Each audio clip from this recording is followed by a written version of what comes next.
It is 10 a.m. Good morning from the 104.5 The Zone studios. I'm Lucas Panzica. Legal tampering officially begins in the NFL at 11 a.m. Central Time, but the deals have already been flying. It started this weekend as Browns star defensive lineman Myles Garrett is now the highest paid non-quarterback in NFL history, signed to an extension that averages $40 million a year, including over $123 million in guaranteed money to keep him in Cleveland. Garrett had requested a trade in early February. He wasn't the only player extended on a monster deal, as the Bills signed quarterback and NFL MVP Josh Allen to a 6-year, $330 million contract through the 2030 season, including $250 million guaranteed, which is the largest guarantee ever for an NFL player.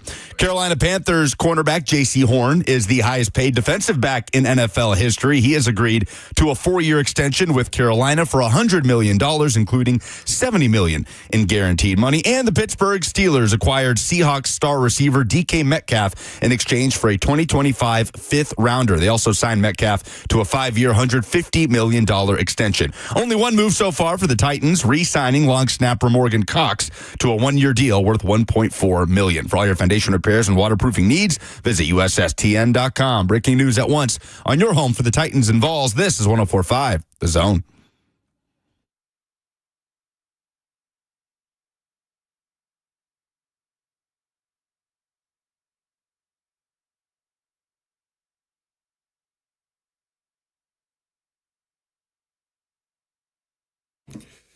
Oh, boy. Feels like Christmas Day, even though free agency doesn't technically start for 2 more days. Hell, legal tampering hasn't even technically started just yet, but the deals are flying fast and furiously. They couldn't even wait to get to this week. Geno Smith got traded, overnight on Friday, and ever since then, the dominoes continue to fall. I've got some less than exciting quarterback news for you.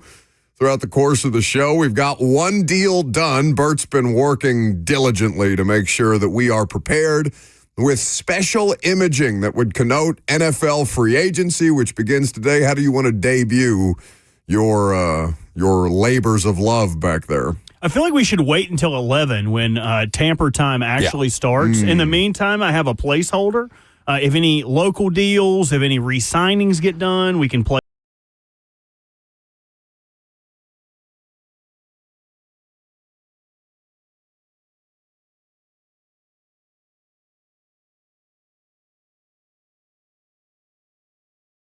Yeah. But I'm talking about big dock extension. Hey, big move. Yeah, that's probably what it's going to look like today, though, for them. I mean, maybe they get in on the Javon Holland market, which is somewhere between $15 to $20 million a year. Perhaps they do one of these quarterback deals today, which we put it to a poll based off of Diana Rossini's tweet.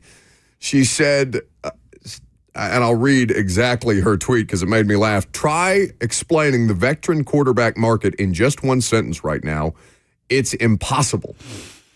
So I saw that we have a poll put together that would allow people to describe the veteran quarterback market this time around. I would say demand greater than supply is how I would describe it. I would say less than ideal at this point in time. It depends on what your expectations are. Like, I put it out this morning that the 2 names that I've heard a lot over the course of the last, a couple of weeks, and there are people with the Titans that brought both of these names up to me as early back as November. And, of course, that was before a general manager change was made at the time.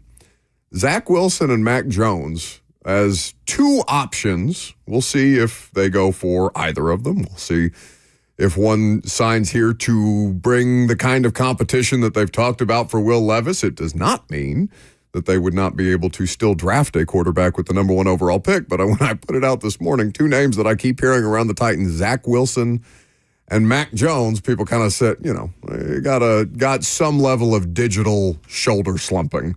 So that's just who you hear the Titans like at the moment. Options that are being considered.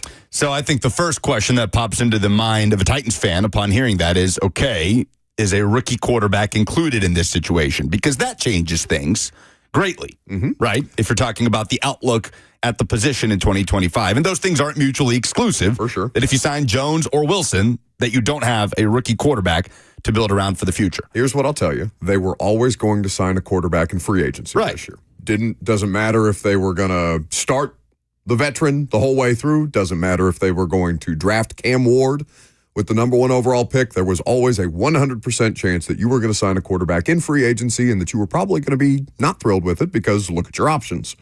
But I think for unless most you're fans, a Sam Darnold stan, which they exist, but you're not in that market. But for most fans, I think Mac Jones and Zach Wilson are perfectly acceptable names to be on this roster if you're taking a quarterback with the number 1 overall pick. And it's a big if because even, the natural follow-up is one that I asked, which is, okay, does that mean as a backup option? Or are you going to try to do this like this year Sam Darnold is going to be Mac Jones or Zach Wilson? Because we've talked about this, quarterback reclamation projects.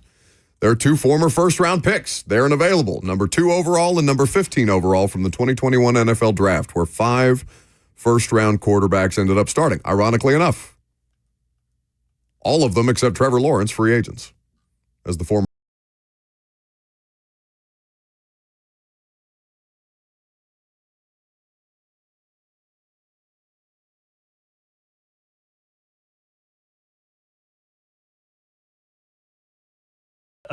Guard Ben Bredesen, 3 years, $22 million, returning to Tampa. Started all 17 games for the Buccaneers last year. Another guard off the market. I wasn't going to yell at you because I thought that was Titan news that you were interrupting me with, and then it was Buccaneers. Oh, sorry, slip of the finger. You were saying? It's going to be a long day. Repeat what you were saying. It's going to be a long day. So we will continue to keep you updated with the latest on the deals. There are many, many contracts that people are guessing the over-under on the amount of times that you play that sound before I lose my mind. And I would say that it started at halfway through that first one. There's a lot of deals happening all over the place. Myles Garrett is going back to the Browns on $40 million a year contract because, Lucas, the answer to all of your questions is always what? I have no idea. No idea what you're about to say. Money is the answer sure. to all of your questions for the rest of time. Who were you texting that it was so important? I was tweeting. What were you tweeting? Don't worry about it. God. So, Myles Garrett staying in Cleveland. J.C. Horn, the biggest contract to be handed out today. The Panthers' top corner gets a $70 million guarantee on his $100 million contract. He now becomes the highest paid defensive back in the sport. And for whatever ill feelings you may have about L'Jarius Sneed or Cheeto Awuzie's contract last year, look how much better they immediately look as soon as the first big money corner signs in free agency this year, only 1 year removed. So even if those two don't live up to their contracts, and to date, they haven't. 3 years for Cheeto, so 2 years left. 3 years left for Sneed on that 4-year deal coming off of injury. We'll see how that ends up playing out. But 17.6 a year for Sneed looks a hell of a lot better when J.C. Horn is making, what, 25? 25 a year. Yeah, 70 guaranteed. The highest paid cornerback in the NFL. Max Crosby obviously has been paid since last we met. Geno Smith has gotten traded since last we met, and I know we're going to cover all this in the headlines. But for the Titans today, selective is the word that they used. We'll see how that marries with what their approach ends up being. I am fascinated to see what tact they choose to take. I can't imagine that they would be heavily involved today on the first day of legal tampering because we don't expect them to be buyers at the top of the market, save maybe 1 or 2 positions. Could they get in at the top of the right tackle market? Maybe. Could they get in at the top of the safety market? Potentially, likely at this point in time. The rest of it remains to be seen. And for the quarterback solutions specifically, again, you are going to want a quarterback to solve your problems, all your problems this year. And in reality, that's probably not going to happen, even if you draft one with the number 1 overall pick, though you would feel better about that timeline if you did. They are operating here with a quarterback plan that I think is going to require, what did Mike Golick Jr. say when he was on the show last week with us? Honesty and patience. And the honest situation for the Titans is there is no perfect solution to their problems right now. And as we've talked about it before, and as we've stated before, we're going to find out just how good Mike Borgonzi and his staff under Chad Brinker as the president of football operations are at putting together a roster in an less than ideal free agent class and a less than ideal draft class for what it is that they need. We feel confident that free agency this offseason will not be the sugar rush that it was last offseason. Empty calories is a good way to describe that after the way that it played out. And I know in real time, Lloyd Cushenberry was the player in free agency that I wanted the most. And they got him. And they gave him the most guaranteed money a center's ever gotten. No, in hindsight, I was good with that. Every move in a vacuum made sense. Like the Calvin Ridley move. They desperately needed wide receiver help. The Lloyd Cushenberry move made sense. The Tony Pollard move made sense. And you could raise eyebrows at the Snead trade, but end of the day, he was arguably the best cornerback in football in 2023. You got him on your roster. And then that turned into 3 and 14. So I'm fascinated to see how they follow that up on just how selective they will be. Like, what does selective mean in free agency? Like, we've been talking about it for a few weeks since Mike Borgonzi and Chad Brinker said that at Borgonzi's introductory press conference. But does that mean spending big on one position and then just kind of adding in depth at others? Or does that mean being largely conservative in what you're spending overall and adding 5-6 players with very conservative deals? Like, I can't wait to find out exactly what that means for them. Join 1045 The Zone for the 2025 Golf Classic presented by Ferguson on Monday, June the 9th at Nashville Golf and Athletic Club, located in the heart of Cool Springs. This historic golf course features breathtaking panoramic views of the beautiful Middle Tennessee countryside. The 2025 Golf Classic will be highlighted with great food, cocktails, prizes, and special guests. To purchase your team today and choose between 2 flights, 8 a.m. or 1 p.m., you can spend the day teeing off with 1045 The Zone. For more information or to purchase a team, visit 1045thezone.com. I guess we'll know more, to your point, what their definition of selective in free agency means by the end of the show today. I would imagine we know a great deal more about this team at 1 p.m. than we do at 10, 12. Yeah, the big thing we're hoping today is that the Titans deliver. But one thing you never have to worry about delivery with, Hattie B's. Free delivery this week. What are you doing back there grifting off our hot chicken sugar mama? I was trying to remind you guys that free delivery is here for Hattie B's March 10th through March 16th. Yeah, how dare you scoff at his plug of the awesome thing that Hattie B's is doing this week. Wasn't he recently just pumping up the competitor? Oh, stop that. I don't want you near Stop that. We're talking about the yummy chicken down at Hattie B's. You can get it delivered free this week. Yeah, you do not speak for our friends at Hattie B's. If Robert wants to join the Hattie B's club, then he is more than welcome, as is everybody. So, no, I don't think you get to police this. Everybody but Robert is welcome. Absolutely not. That's not true. He's a turncoat. That's not true. I think our friends Nick and Anthony were turn their nose up at you saying that anybody wouldn't be welcome at Hattie B's. Is that really what you...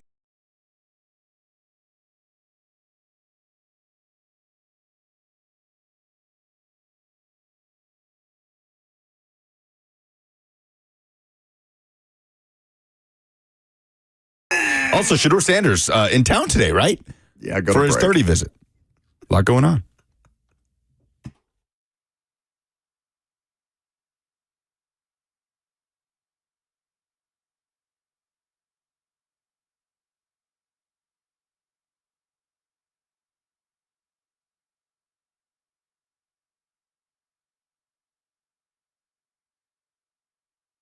The Tennessee Men's Clinic has been helping guys with performance issues for over a decade plus here in Middle Tennessee, because if you're dealing with erectile dysfunction, you may try pills that stop working, and you may feel kind of down bad, out of luck as far as ED treatment goes, because there's so many misconceptions out there about treating ED. But don't be unhappy about things that are going wrong. Just get right with the Tennessee Men's Clinic, because they are there to help you. It's all they do with their specialization in men's sexual health issues. It makes them the experts in the field, and they have access to multiple protocols and options to treat ED based on your specific needs and what's going on in your body. So don't trust your health to an online pharmacy, and don't feel like you're out of options. Call the Tennessee Men's Clinic today, because their protocols are patient-centered and customized to your needs. They have treatments for everything from low testosterone ED, treatments that increase size, stamina, and everything else in between. So schedule an appointment online today at TennesseeMen'sClinic.com for their Franklin or Midtown location, or call them 615-208-9090.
So we've got a lot of NFL headlines to get to throughout the course of today's show. We've got a lot of deals flying around. Twitter is also down. That's great. Good job, Elon. Also shows how overly reliant we are on one thing for all of our news. Well, no, I may be the only person left on the planet Earth that's still regularly posting to Threads. So I'm prepared for this Twitter doomsday scenario. I've been prepared for Twitter's downfall for quite some time, basically since Elon bought it. So today is Threads Day. It may only be today, but today is the day. You have headlines? I have several headlines. Now, how far back do you want to go on the headlines? So in terms of what happened over the weekend, let's just hit on the big stuff. Yeah. And there was some big stuff. That's big, yeah. Including Myles Garrett, who is now the highest paid non-quarterback in NFL history. I was of the mind that this was going to drag out for the entirety of the NFL offseason. Both sides seemed extremely dug in. Garrett out there saying, it's not about the money. I want championships. Turns out it was very much about the money. It's always about the money. The Browns and Myles Garrett have agreed to terms on a new 4-year extension that averages $40 million per year. It includes $123 million in guaranteed money, and it makes Myles Garrett the highest paid non-quarterback in the NFL. He leapfrogs Max Crosby, who inked his $35.5 million per year deal last week, and Cleveland announced it had come to terms on an extension. So he stays in Cleveland. I called it a chicken fight on Friday. I guess a chicken fight is different from a game of chicken, right? Yeah, no. That's a pretty distinct difference. A cockfight is illegal. Well, a chicken fight is what takes place in a pool where there's... That's playing chicken. No. That's a chicken fight.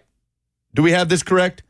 I think a chicken fight is when you have people on a partner's shoulders, right, fighting in a pool. That's the chicken fight. Playing chicken.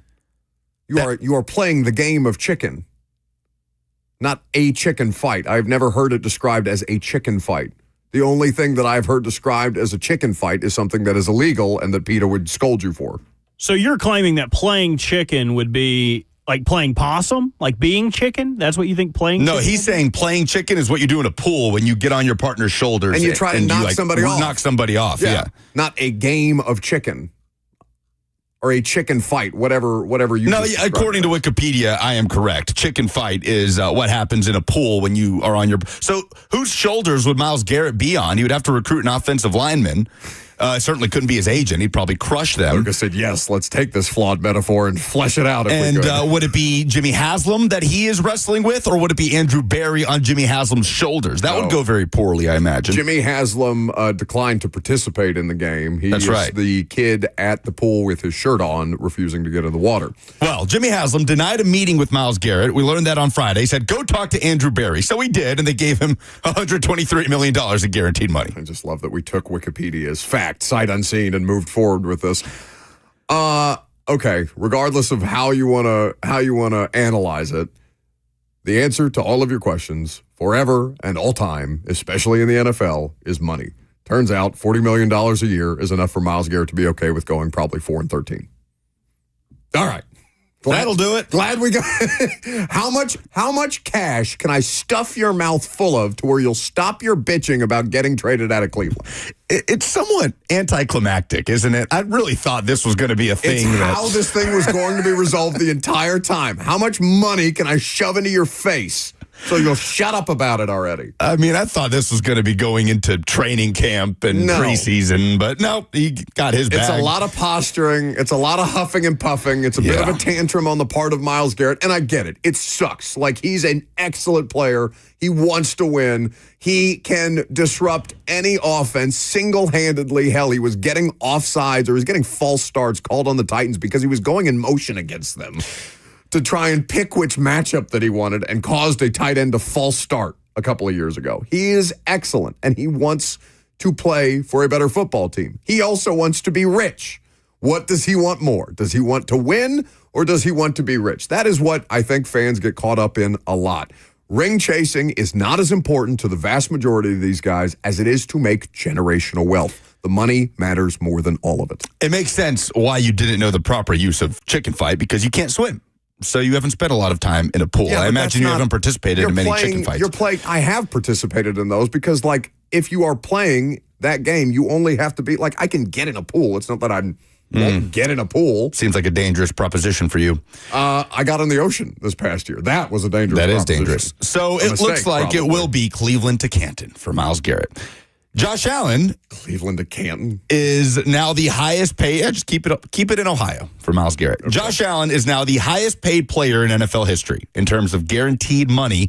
The Bills have rewarded the MVP, who I add parenthetically should not have won an NFL MVP this offseason, with a record-setting 6-year, $330 million contract through the 2030 season. It includes $250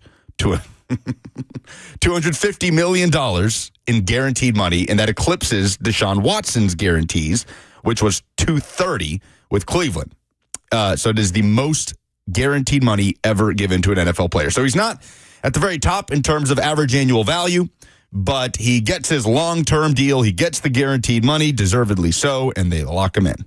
Less about Josh Allen's security than it is about what it gives the Bills the flexibility to do, right? This is Mahomes signing a 10-year contract, almost 5 years ago, I think, at this point. When he did that, it allows the Bills to keep their superstar quarterback for the long term. Yes, Josh Allen's not worried about job security. Patrick Mahomes not worried about job security. But they are worried about what that cap hit could be in any given year. And now a longer-term deal allows them to have that maneuverability. Should they need to push money off? Should they need to do void years? Should they need to do whatever it is they need to do to make his cap hit manageable in years to come? So there you go. DK Metcalf requested a trade last week. His priorities reportedly were a team that plays in warm weather and with an elite quarterback. So naturally, he's off to Pittsburgh. The Steelers cannonballed into free agency on Sunday, and they acquired Metcalf in exchange for a 2025 second-round draft pick and signed him to a 5-year, $150 million extension. That's from Adam Schefter. The Steelers and Seahawks also are flipping 2025 picks in the 6th and 7th rounds as a part of this deal. So DK is off to Pittsburgh, and I will add as a two-part headline that the Steelers reportedly could be in on Aaron Rodgers. Schefter reporting that he has emerged as a QB option for them as they continue talks with Russell Wilson and Justin Fields. So I really hope this happens because I want DK Metcalf and George Pickens as wide receiver 1 and 2, and Aaron Rodgers at quarterback as the final boss of Mike Tomlin personality challenges as a head coach. He's famously the king of this, dealing with, Bell and AB. This would be a whole new challenge for Mike Tomlin. I want to see it play out. Somebody, I can't remember who. I wish I could give proper credit on Twitter, but Twitter's not working right now. Somebody posted a picture of the Steelers wide receiver coach and said, God's strongest soldier. Who is the Steelers receivers coach? I don't know, but he's a brave SOB. At this point in time, he's going to be that, the Waffle House worker, like down on his knees. No, you're thinking of the Popeyes chicken sandwich. Yeah, the Popeyes guy. Although I'm sure there are many exhausted Waffle House workers. Zach Azzani is the wide receivers coach of the Steelers. He was Butch Jones' receivers coach for the majority of Butch's tenure at Tennessee. He said, I've seen worse than this. Let's go. Well, he was there for the good stuff. He left, and then Tennessee cratered. All right, let's focus on what the Steelers have as opposed to what they still might add. Giving DK Metcalf that contract is wild. It's wild. They have DK Metcalf at home, and they went out and paid another one. George Pickens and DK Metcalf, to me, are almost the same players as far as what they provide to you to an offense, as well as the personality type. They have a combustive personality or a temperament, a certain temperament that can come into play that impacts their performance from time to time. They are both wide receiver 1s or 1A and 1B, but they also suffer from drops at less than ideal times, DK and George Pickens. And to put the two of them together, especially given that Pickens should get paid here in the not-too-distant future, right? Does that mean that they're preparing for life beyond George? Because it almost makes me think that they're preparing for life without Pickens. Because they just paid George Pickens in DK Metcalf. They are very different players in terms of how they play the game, but I see what you're saying in terms of, some of the issues that they share both on and off the field. Not just issues. I think I get what you're saying. Their play styles are different. They are not the same player exactly, but they share a lot of similarities as far as what they've just added, and they are both arguably top 25 players at their position. This is the last year of George Pickens' rookie deal in Pittsburgh. 2025. There's no way that they keep George Pickens if they're giving DK Metcalf that money. Is how my brain works. I know people are going to make it about what are the Steelers going to look like in 2025. I'm curious to see what they do with George Pickens. You can't keep him for the final year of his rookie deal and let him hit the market. But what I'm saying is, that you could let him hit the market. Yeah, next year. Right. So, they could ride this out. It's going to be a ride. Again, elite quarterback play and warm weather. He went to Pittsburgh. They have no quarterbacks. They have no warm weather. Meanwhile, Pete Carroll has his quarterback in Vegas. The teardown happens in Seattle as Geno Smith was dealt to the Raiders over the weekend in exchange for a 2025 third-round pick. So Seattle stocking up on draft picks and moving parts and pieces. And Geno Smith is going to be Pete Carroll's quarterback in Vegas to kick off that era. And they're not giving him a contract. Right, and this is the final year of his current deal. Which makes a lot of sense. Feels like the definition of stopgap. Well, if you'll remember, I had talked about Geno as a cut candidate for Seattle, going back, just looking at the figures, what he stood to make if he stayed in Seattle. Now, they're talking about potentially Sam Darnold and draft picks that they've gotten from that deal, and also the now Pittsburgh Steelers deal for DK Metcalf. It makes a lot of sense. 34, going to be 35. Pete Carroll is obviously somebody who he has a lot of love for, a lot of belief in as a coach, given that Pete Carroll gave him his next opportunity and his most important opportunity of his career, and that they both paid one another off for that level of belief, and that they were successful together to a degree, right? They obviously didn't win a Super Bowl or make an NFC championship game with Geno Smith and Pete Carroll, but what they're trying to do makes more sense with Pete Carroll if they're going to bring somebody in like Geno Smith. It also doesn't stop them from drafting a quarterback at 6 if one is available to be drafted there. I do think that it would take them out of the running. The more important thing for Titans fans, I do think that trading for Geno would mean that you're out of the running for the number 1 overall pick. The Raiders, you would think, but I would think stranger things have happened. For sure. So I don't want to box ourselves in on that, but that's where my mind first went. Sure. We did this exercise on Friday. Dream free agent targets at the top of their respective market for the Titans. Mine was Chiefs linebacker Nick Bolton, but he's going to stay in Kansas City. They agreed to terms on a 3-year, $45 million contract with the veteran linebacker. It includes $30 million fully guaranteed. So 2 of the top of market guys out of Kansas City that were set to become free agents will remain in Kansas City. Trey Smith signed his franchise tag. They could still pursue a long-term deal, but he will be the highest paid guard, certainly in the NFL in 2025, and Nick Bolton remains in Kansas City as well. Another thing that we talked about last week, the linebacker market.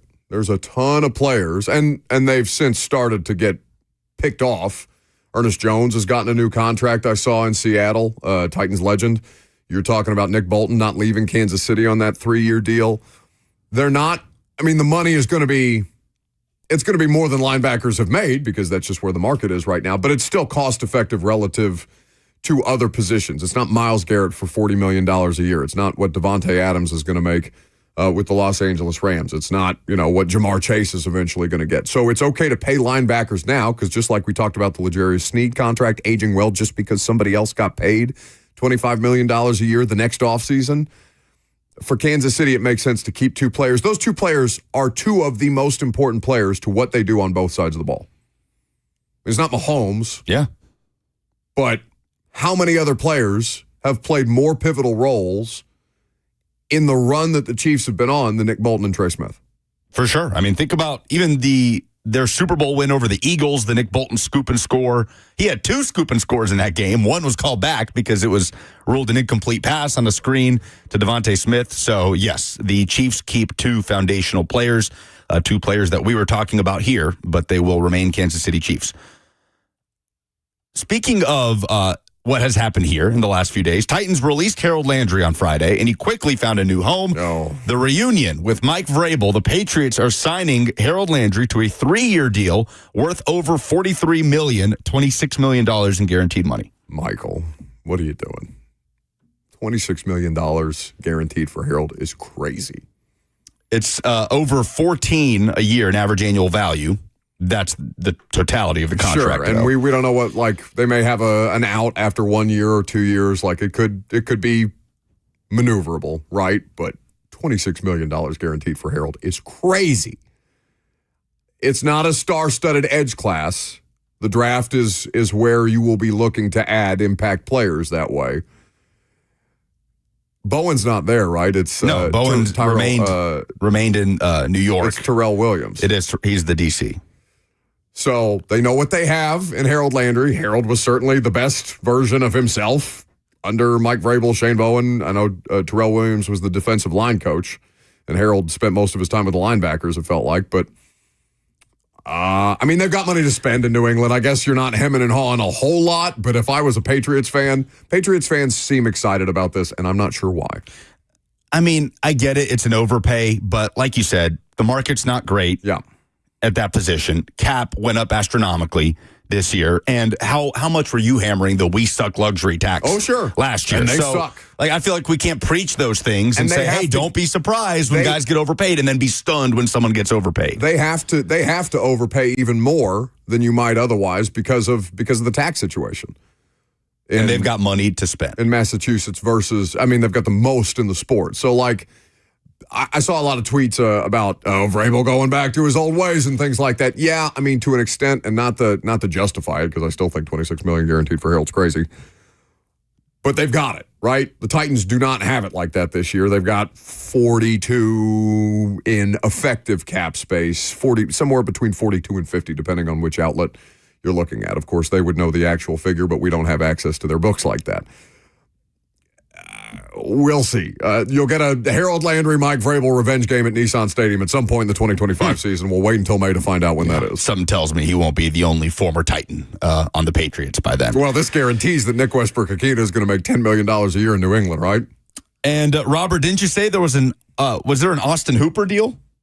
Yeah, I believe he signed for 1 year, $5 million to the Patriots. But yes, that's not $5 guaranteed. No, not $5 guaranteed. Another Titans legend.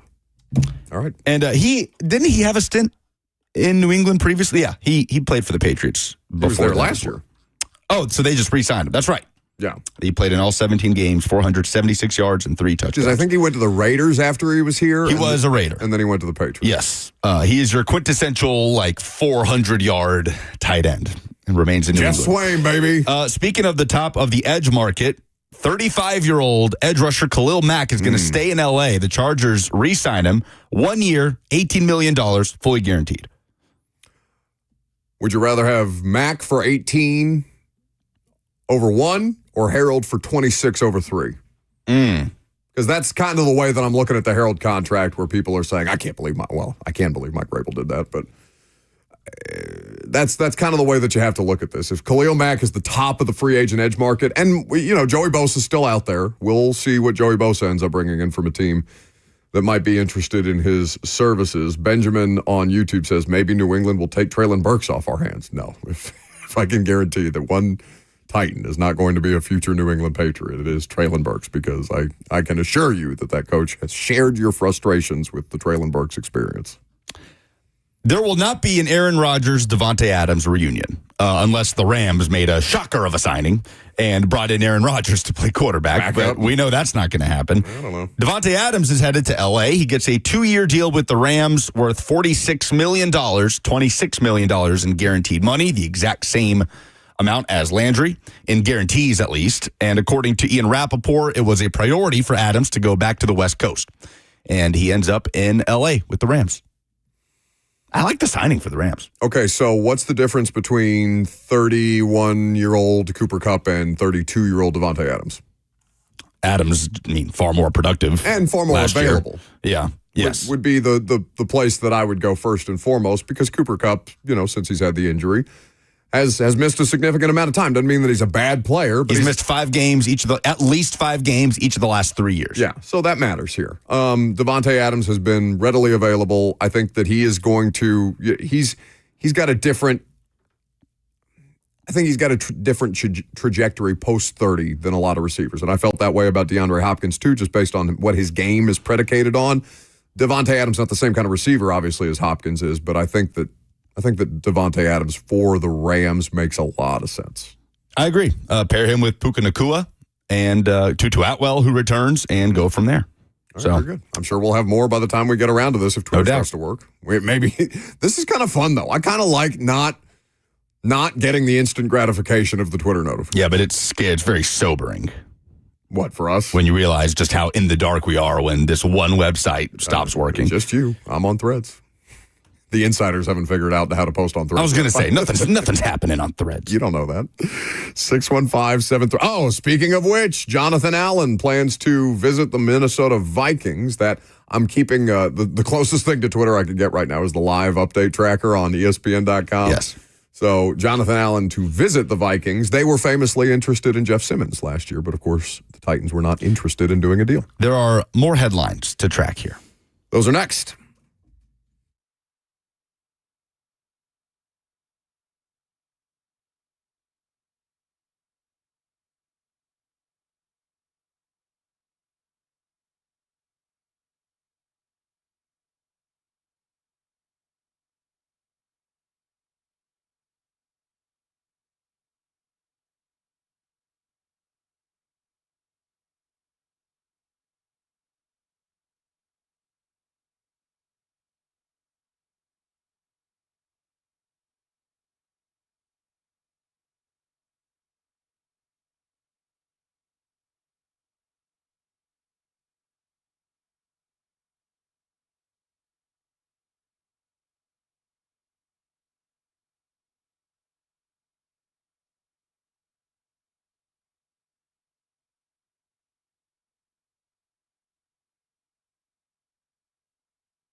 Welcome back to the show. We are fueled by the best hot chicken in the world, Hattie B's Hot Chicken, where right now, Lucas, they have what going on? I think it's something to do with free, F-R-E-E. Free delivery all week long until the 16th. So use the app, download it now. You get a free dessert simply by doing so. Go to HattieB.com and order it straight to the office. Is that something you're planning on doing? I was about to say, I've got a mind to order some Hattie B's Hot Chicken today to celebrate the beginning of legal tampering. Bert, get your order in now. He's buying lunch, it sounds like. Oh, heck yeah. So, first and foremost, NFL free agency does not begin until the 12th, but the deals are being agreed to now. Legal tampering technically doesn't begin for another 13 minutes. Bert has worked very, very hard to commemorate that as such, and you will hear the fruits of his labor momentarily. I refuse to download another social media app to keep track of this because people are telling us to download Blue Sky. I see that Ian Rappaport is posting the thread, so I'm content there. See, I have read that as Blueski this entire time. I don't even know what you're talking about. That's not real. Blueski? What is Blue Sky? Apparently, it's another social media app. I don't know. I never got on it. Wyatt asked me at some point while the season was still going on if I was going to get on Blue Sky. And I'm like, I don't think so. I'm like the last human on earth posting the threads. But the point is, Twitter is down. Elon Musk, not good at this. Trying to keep the instantaneous information upright. You know, I don't know if, Twitter was the first thing to get doged before the American government. And Twitter not having a great day on one of the most important information sports days of the year. Obviously, you would like it for more pertinent information than sports, but that's what it is. Yeah. So as we keep track of these things, there are other deals of relevance that have been reported because the interior. All right, how do we feel about Titans and offensive line on free agent market? Because like the last example of this, of them actually getting in on this, was Lloyd Cushenberry, and that was a good deal until he popped his Achilles, and nothing could be done about that. Prior to that, it was Andre Dillard 3 years. I am of this mind, and the two of you can tell me if you feel differently. Do not pay an offensive tackle that is available on the free agent market to start meaningful games for you, to be a full-time starter for you. If they are available, I do not want them because somebody else said that they don't want them in a league where offensive line play is at a premium. Unless they're at the end of their career, like once you start to get into how many years did Jason Peters play beyond what he should have been capable of playing? Like he got 1 or 2 year deals for many years after that with the Jets, with the Bears. I think he was a Seahawk again at the end. Maybe he just went back there to retire. But if there's 28-year-old or 26-year-old offensive tackles out there to be had, I'm assuming that they're not any good. Otherwise, their team would have kept them. It doesn't mean you can't find somebody to come in and hold down a position. Again, the bar is incredibly low at right tackle here. You can, i.e., what was his name that started a bunch of games at right tackle after they? I'm blanking on it. The veteran tackle, he was a Cleveland Brown for a hot second. Ended up going down on IR at the end of the year 2 years ago.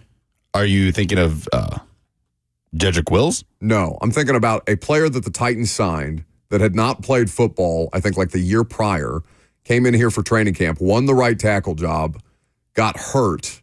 I want to say when was this? I want to say this was in the 23 season when we went to London because he was not available for the London game. I'm blanking. This is going to drive me crazy. But I can't remember this person's name. My point is, you can find dudes to hold it down on the street, Lucas, like at advanced stages of their career, not at the top of the market. Yes. That's what I'm saying. That's what I'm talking about. I'm talking about a 34-year-old Morgan Moses. Chris Hubbard, thank you. Yeah, Morgan Moses is a great... Hubbard, was he a Brown? I thought he was a Steeler. I think it was or maybe both. I think it was both. He was talking about Hubbard being the Brown. Morgan Moses was not a Brown. Right. Yes. Right. Moses, who played in every game, right, for the Jets last season. I believe he missed 2 games last year. And he was a Ravens cast-off at the end, right? Because they had gotten pretty good run out of Morgan Moses. And then that's kind of his picture, right? Is the picture of consistency where he plays in a lot of games. He at one point with the Ravens, he had the longest active streak in the NFL or consecutive starts in the NFL.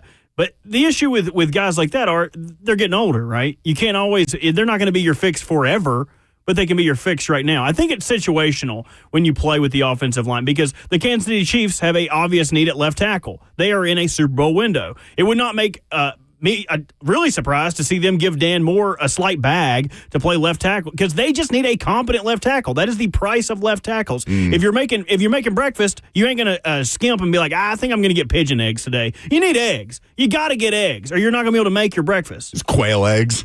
These are so tiny. People eat quail eggs, right? Oh yeah, they're delicious. Weren't you tasty. Weren't you trying to raise quail for a period of time? I was until my HOA decided that I was not allowed to have any fowl in my backyard. So that's disappointing. Your HOA lets you build that lopsided ass pool, but won't let you have quail in the backyard. They weren't happy about that either. Got a few emails because I have a deep end. No, that's just the grade of your lawn. Yeah, try telling them you wanted to farm raise tilapia in it, and they weren't happy about that either. I love quail. Quail is good. Quail is delicious. So, as we talk about veteran offensive linemen, I am good with the Morgan Moses or Chris Hubbards of the world coming in here to hold it down. What I am not good with is them paying a mid-Steelers tackle $20 million a year, as George Schultz was reporting earlier in the show. Because Hubbard gave them by far the best right tackle play they had in that season before he went down. And he is a Niner, I believe now. He's still going. He was released. Squad. He was released from the Niners. He signed a 2-year deal with them, so he is a free agent as well. I mean, he's got to be damn near 36 years old at this point in his career. Yeah, the Giants signed him off the Niners practice squad back in October. Okay. Bert, would it surprise you at all to know that I looked up how to start an HOA?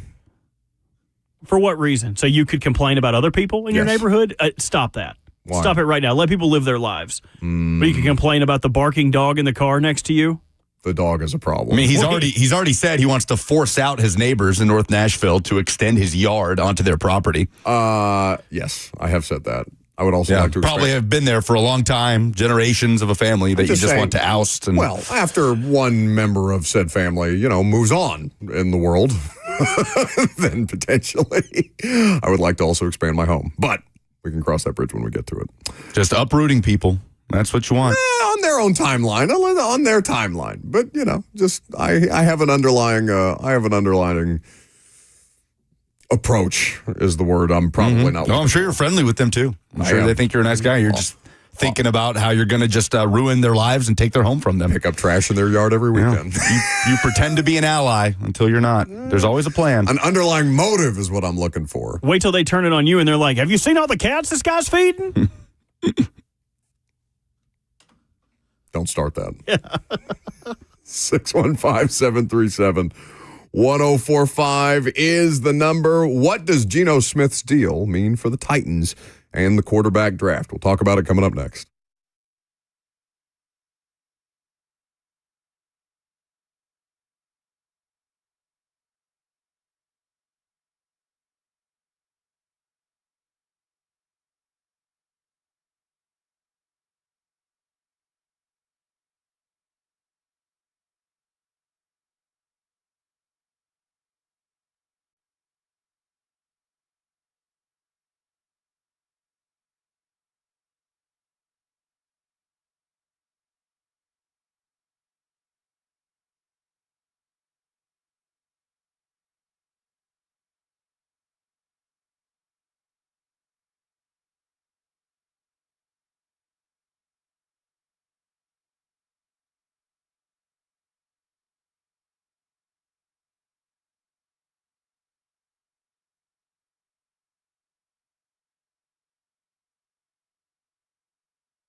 It is 11 o'clock. Good morning from the 104.5 The Zone Studios. I'm Lucas Panzica, and legal tampering officially begins right now across the NFL. It had already been a busy weekend of transactions, including some mega deals. Browns star defensive lineman Myles Garrett is now the highest paid non-quarterback in NFL history, signed to an extension over the weekend that averages $40 million a year and includes over $123 million in guaranteed money. It keeps Garrett in Cleveland after he requested a trade back in early February, and he wasn't the only player extended on a huge deal. The Bills signing quarterback and MVP Josh Allen to a 6-year, $330 million contract through 2030. That includes $250 million guaranteed. It is the largest guaranteed total ever given to an NFL player. Also, the Carolina Panthers making J.C. Horn the highest paid defensive back in league history, a 4-year extension.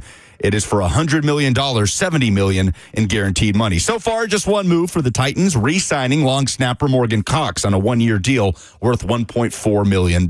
For all your foundation repairs and waterproofing needs, visit USSTN.com. Breaking news at once on your home for the Titans and Vols. This is 104.5 The Zone.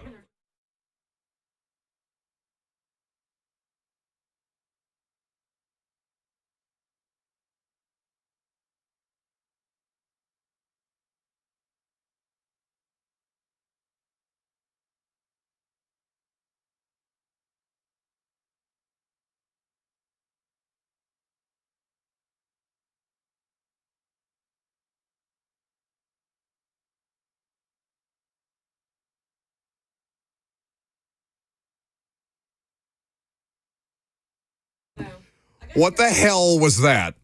What the hell did you just start this radio show second hour with? Welcome back, fueled by Hattie B's Hot Chicken. Is that the thing that you spent all of this morning working on, that you couldn't be bothered, that you locked us out of the production studio for? Let's get some deals. Tamper time. Money. That is art, is what that is. I also love that you're just disgracing me by saying that took me all morning. You know, you were in there. I did that in like 15 minutes. Okay, but I'm trying to do a thing. I'm trying to have the audio theater of the mind, Robert. I get that. Much funnier for the audience to imagine you locking me and Lucas out of the production studio as you grind away, as you slave away over a hot keyboard to produce whatever that is that the board just farted out. What's more important to me is that everyone knows that I did not spend a long time on that. It took me mere minutes to put something like that together. Yes, because they wouldn't have any questions about your competency based on that alone.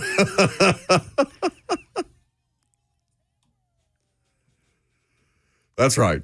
Legal tampering officially upon us. The deadline, or the window, has opened 3 minutes and 7, 8, 9 seconds ago as we sit here today. Now, Twitter's not working, so we will keep you updated with the latest as we continue through, because fortunately the free agency trackers and social media outlets like Threads are still operating. Elon's social media channel not living up to its esteem at this point in time. The only thing that's changed between now and the first hour is that Mekhi Becton, speaking of offensive linemen who were... did the Jets give up on Mekhi Becton? Kind of felt like a give up. They drafted him as a first round pick to play tackle.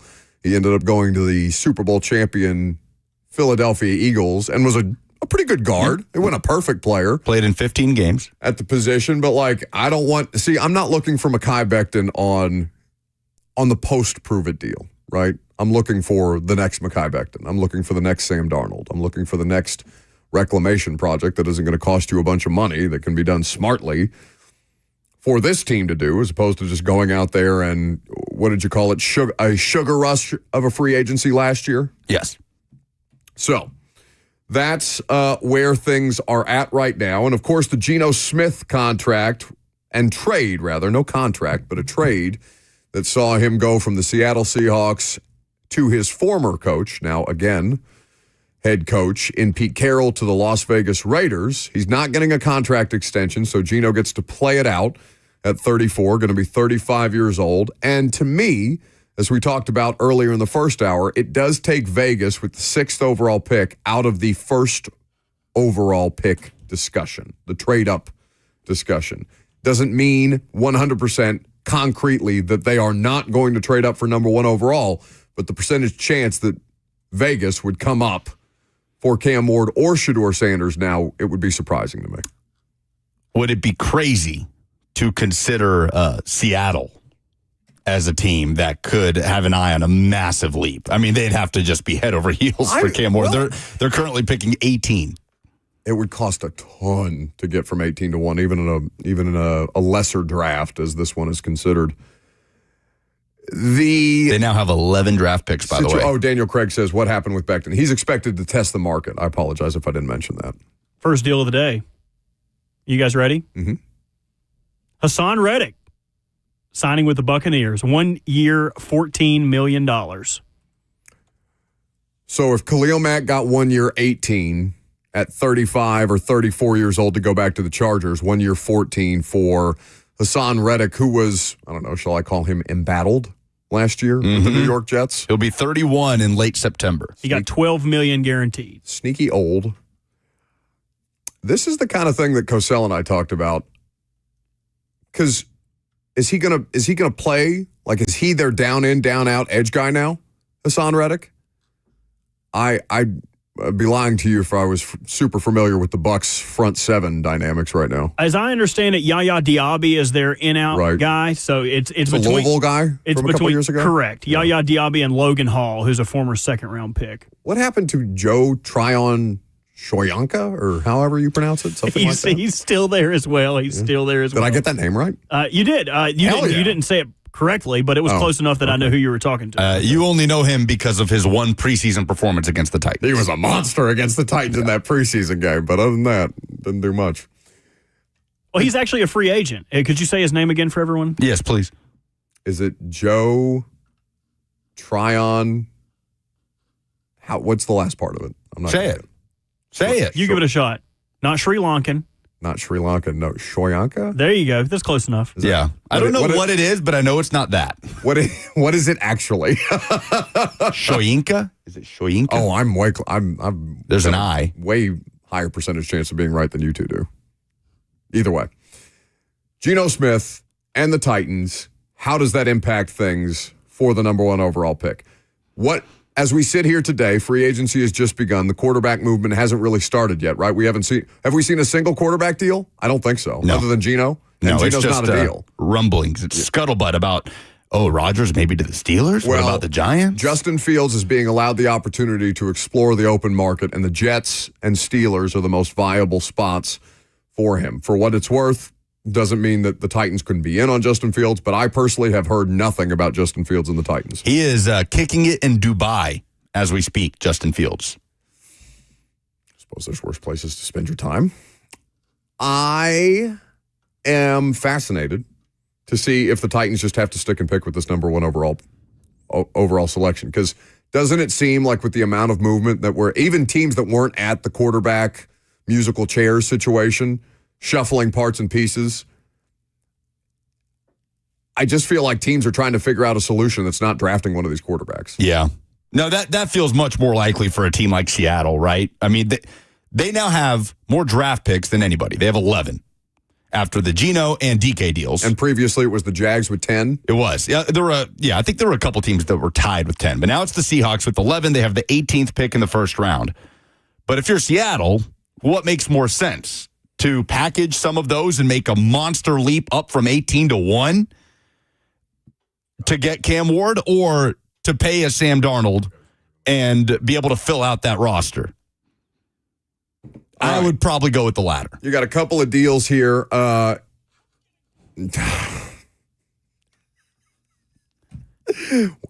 funny you ask. This is going to make me insane. Jalen Moore, the former 49ers offensive tackle, is signing a 2-year, $30 million deal with $21.24 million guaranteed, fully guaranteed, at signing to be the new left tackle of the Kansas City Chiefs. You've got Chris Godwin returning to the Buccaneers on a 3-year, $66 million deal to stay with the Bucs at this point in time. So those are the 2 latest contracts that have come down. For Tennessee, this is what makes, and again, it doesn't mean that they have to sign Zach Wilson or Mac Jones. Those are just two of the names that I heard the most often when I was asking about free agent quarterback options. It would lead itself to one of those types of players and the number one overall pick at quarterback. That seems to me, as we sit here today, prior to them making a signing that wasn't re-signing Morgan Cox, that seems to be the most likely direction that we're heading in, barring some unforeseen change. And there could be unforeseen changes because free agency hasn't really started yet. You think we're headed in the direction of Cam Ward at number one to the Titans? More than we were immediately after the Combine. Or like at Combine week, like what sense we had of it prior to them. I mean, we had Borgonzi and Callahan on before they actually met with Cam Ward on the radio show on Tuesday. Well, all the touch points, as Borgonzi calls them, in terms of Cam Ward, are in the rear view with the exception of his pro day. Because he's had his 30 visit. Yeah, had the Combine. When is Miami's pro day? 30 visit was on Friday. Shedeur Sanders' 30 visit is today in Tennessee. And there was some mixed messages on that between Albert Breer and other people that were reporting that. What do you mean? He said that Abdul Carter was coming on a different day than he was actually here. There was just a couple of different things that seemed to got lost in translation. The Miami Pro Day. It is March 24th. Thank you much. Do you want to know the Miami of Ohio Pro Day? I don't. March 3rd. It already happened. Okay. What are they? They're the Hawks? They're the Red Hawks, I think. Red Hawks. Miami of Ohio Red Hawks. That's where I took my first college visit and then decided very quickly I didn't want to go there. Cradle of coaches. Anyway. Geno Smith and his impact on the Titans. It's a quarterback musical chair situation with significantly more demand than there is supply. Everything that we are looking at right now is trending towards Reclamation Project X at quarterback and a likely draft pick, though those things could be adapted as free agency fleshes itself more out. But the thing that I'm left thinking with something like Geno Smith's deal and then the reporting after that was that the Seahawks and the Steelers would be interested in Sam Darnold, which are not two landing spots that we have talked about previously for Sam Darnold. That would help him accomplish his goal of getting closer to the kind of average annual value that he's seeking. To have any kind of bidding over Sam Darnold is good for the business of Sam Darnold. It also would take the Titans out of that because I don't think that they're going to get into a bidding war. Yeah, more than likely with two teams that, I mean, the Steelers and Seahawks could theoretically compete for their division if they got, I don't want to say better quarterback play on the part of the Seahawks because Geno, I think, is a good player, but Seattle's closer to what they're aspiring to. Pittsburgh is closer to what they're aspiring to than a team like Tennessee. Yeah, and that would probably take the Vikings out of it as well. I feel like them bringing Darnold back is contingent upon him not getting what exactly he wants on the open market. I really don't think they want him at anything above $30 million. They'll want him back at anything above $30 million. 615-737-1045 is how you can join the discussion. We will get to your phone calls shortly. A quick reminder that the free agency is going on right now, and we will be able to break down the free agent and draft classes that the Tennessee Titans put together in a live show with Greg Cosell of NFL Films on Friday, May the 2nd. You can be there as Greg breaks down the tape of the Titans' 2025 free agents and draft class, not even a full week removed from the 2025 NFL draft. They'll take your questions from the audience. We will have tickets. We do have tickets that are on sale right now for just $30. To purchase tickets, visit 1045thezone.com. There are also VIP options that include food and beverage with your ticket purchase. We can't wait to see you on Friday, May the 2nd. And Bert informs me that the QR code, for those of you who stream online, is available to you on the live stream if you are with us on Facebook, YouTube, Twitter, and on Twitch. The call that I was going to take dropped off. Call 2 does not have a name on it just yet. So we will take more of your phone calls coming up next. You can get in there if you want to. I'm Buck Rising. It's 1045 The Zone.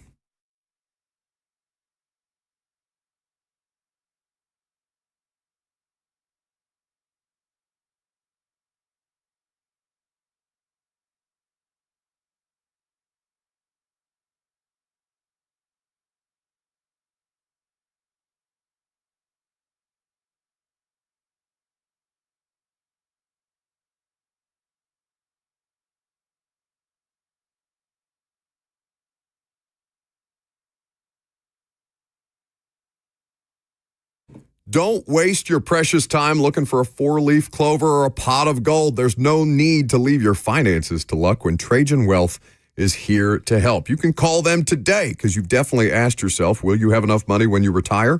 Or when should you start to draw from Social Security? If these questions are bothering you or keeping you up at night, for example, let me introduce you to a team that's there to keep you on the right track and guide you through it. That's Trajan Wealth. Trajan Wealth, not just any financial firm. They're your partners in securing your financial future, and they're more than just a fiduciary firm. They're a family-owned, veteran-led team that puts your needs first. So let their decades of experience specializing in retirement planning and wealth management work for you. Trajan Wealth offers free consultations to help you develop your plan and your peace of mind. So call them today at 615-270-5000. That's 615-270-5000, or visit them online at TrajanWealth.com. Advisory services offered through Trajan Wealth, LLC, an SEC-registered investment advisor. This is a paid advertisement.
It's time for NFL free agency and headline updates with Lucas Panzica. It's getting longer every time. It's the same as it's always been. Nobody believes that. New deals on the Chris Godwin deal to keep him, new details, I should say, to keep him in Tampa.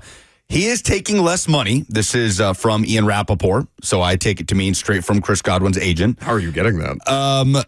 Twitter came back up For like 30 for seconds? a brief second, and I still have the page from when it came. I'm not going to touch it. I'm not going to hit refresh because I know it crashed again. Damn it, Elon. But Chris Godwin will remain in Tampa, a 3-year, $66 million deal, $45 million guaranteed, in a deal done by Tory Dandy of CAA, and he left a ton on the table, Dandy added in a text to Rappaport, I assume. And he remains, coming off an injury, but wants to stay with Baker and Mike Evans and the rest of that crew. And, this affects a few other teams and how they were approaching the free agent wide receiver market. Mike Giardi immediately tweeted that this was somebody the Patriots would have been in on. Says Pats can't land Godwin because he doesn't get to the market. Stays in Tampa, which was always his first choice. What is it with the Patriots and missing out on free agent wide receivers? Tried to get D-Hop, couldn't get D-Hop. Tried to get Calvin Ridley, couldn't get Calvin Ridley. Tried to get Chris Godwin. Obviously, he doesn't even make it to the open market the way that the other two did. But wide receivers in New England just don't seem to vibe. Drake May, he's got to be a selling point to some of these players, but I don't know. Maybe it's just unproven. Yeah, I was going to say, Drake May has shown promise, especially surrounded by what he was or wasn't surrounded by in his rookie year. But what about Drake May? I mean, other than promising young quarterback, like, what has he proven? Opportunity. I mean, Chris Godwin has opportunity in Tampa Bay, and he's playing with a better quarterback. So Chris Godwin's a bad example. But yeah, they got a good thing going. The free agent market at wide receiver is interesting because the draft class is weaker. So you're not necessarily, Ted McMillan is, by most accounts, I wouldn't say exclusively, although Golden is popping up, the Texas wide receiver, as a lot of people's wide receiver Matthew Golden. 4.2940. Right. So we will see who actually ends up being the first wide receiver taken in the NFL draft. I suppose it'll depend on team. But there are so many wide receivers out there because they either got expensive or are aging that were made available on the market.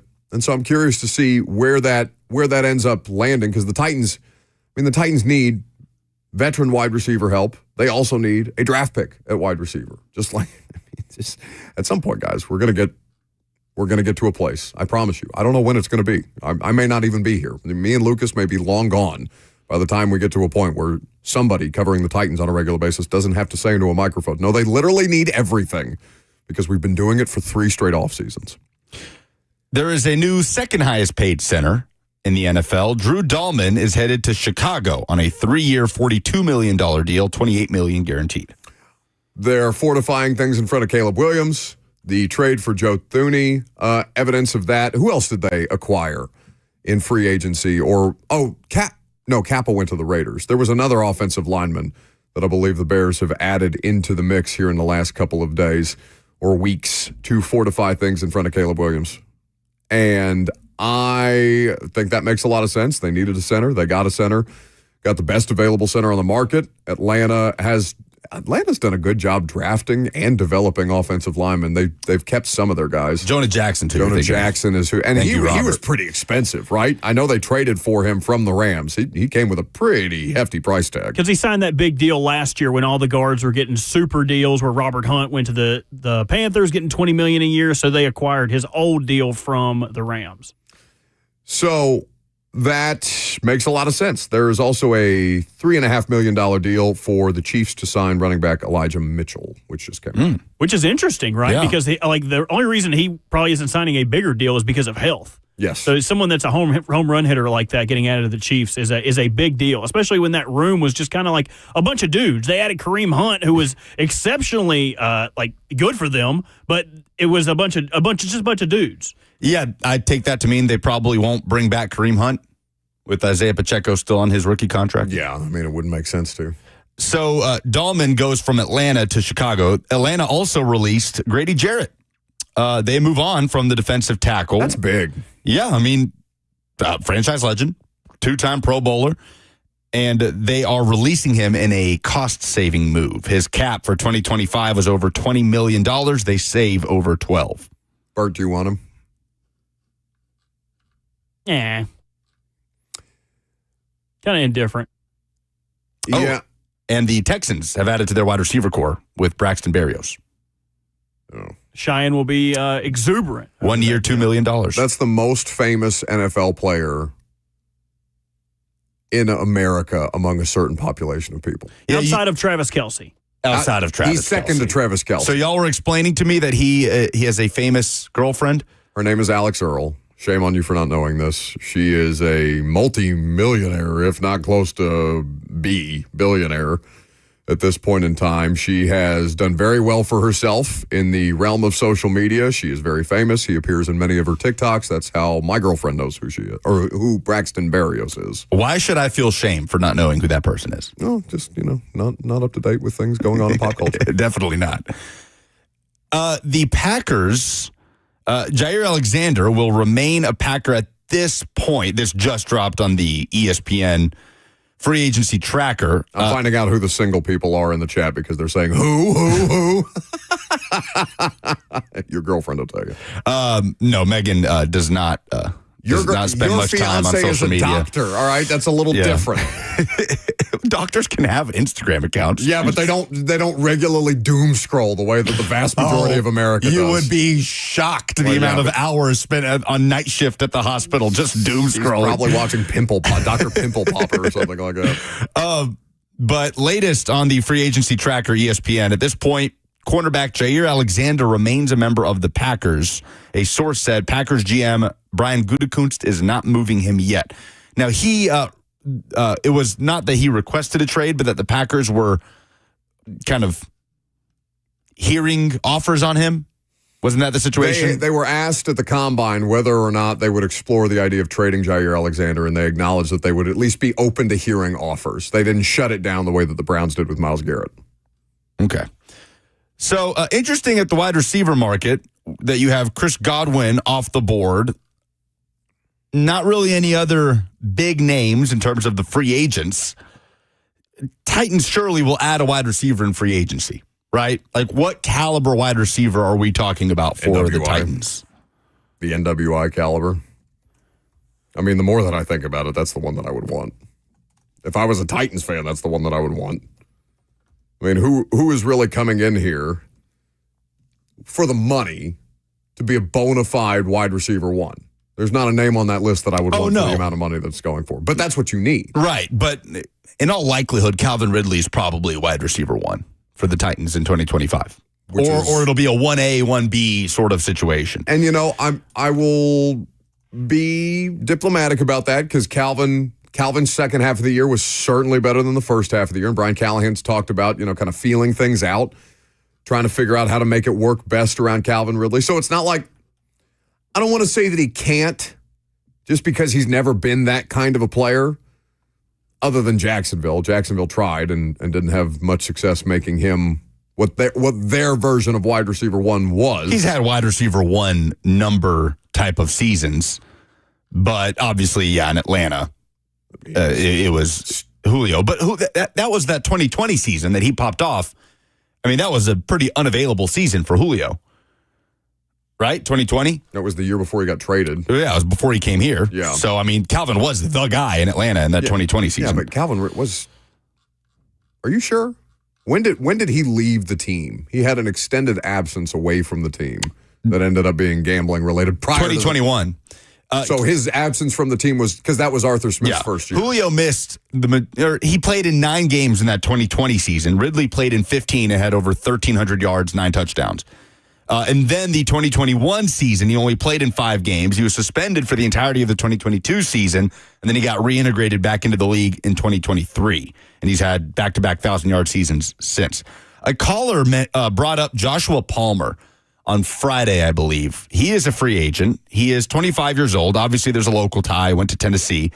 But he's just been sort of this steady 500-yard plus receiver for the Chargers in the last couple of years. His most productive season was 2022. He had 72 catches, 769 yards, and 3 touchdowns. And that's a guy that's out there that you certainly wouldn't have to break the bank for to come in, and he's been productive. He's obviously had good quarterback play in his NFL career.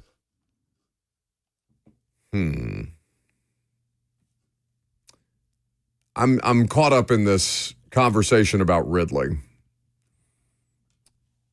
Is there a world in which Calvin Ridley is? I mean, I guess I hadn't thought about it that way, Lucas. Like a world in which Calvin Ridley is still wide receiver 1 in 2025. Of course, to me, that's what's likely.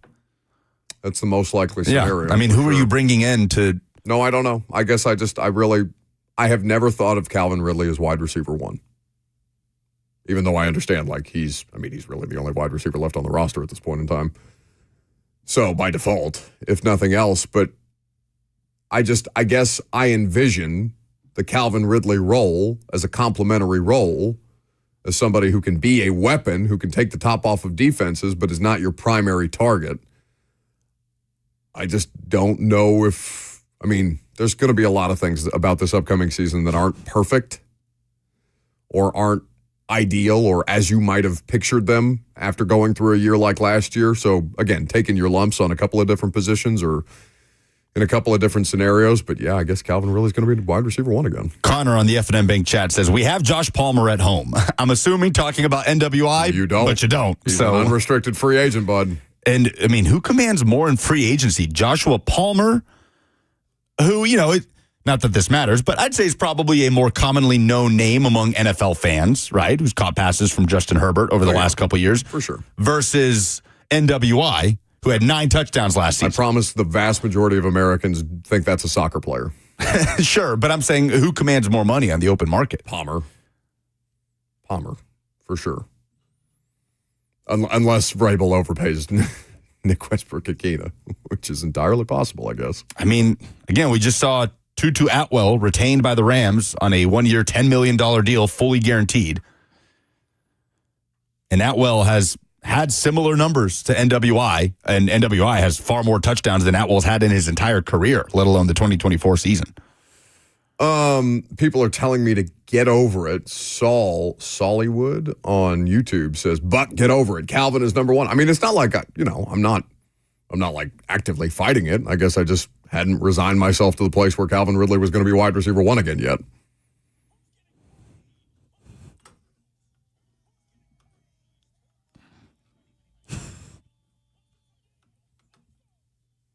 All right, who got paid? We got 2 new deals on the defensive line with the Bengals. B.J. Hill returning to Cincinnati, 3 years, $33 million with 16 guaranteed. And Javon Kinlaw, he is going to the Commanders on a 3-year, $45 million deal, $30 million guaranteed. So 2 defensive tackles off the board. There is a Adam Peters reunion, another one.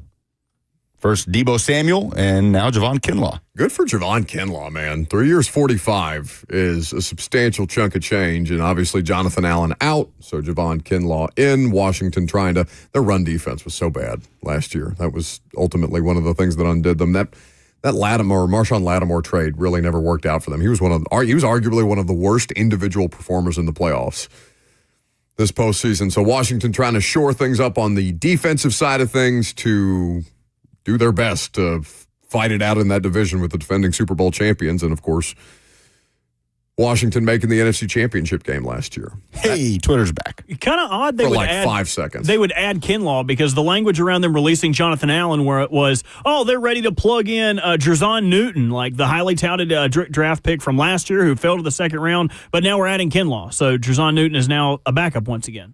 Yes, indeed. I am very curious to see. So let's just stay here for a second before we. Do you have more headlines to get to? Nothing at the moment. Okay, that is demanding our attention. What position do we think the Titans reportedly get a deal done that's not Morgan Cox today? Of any kind, of any position.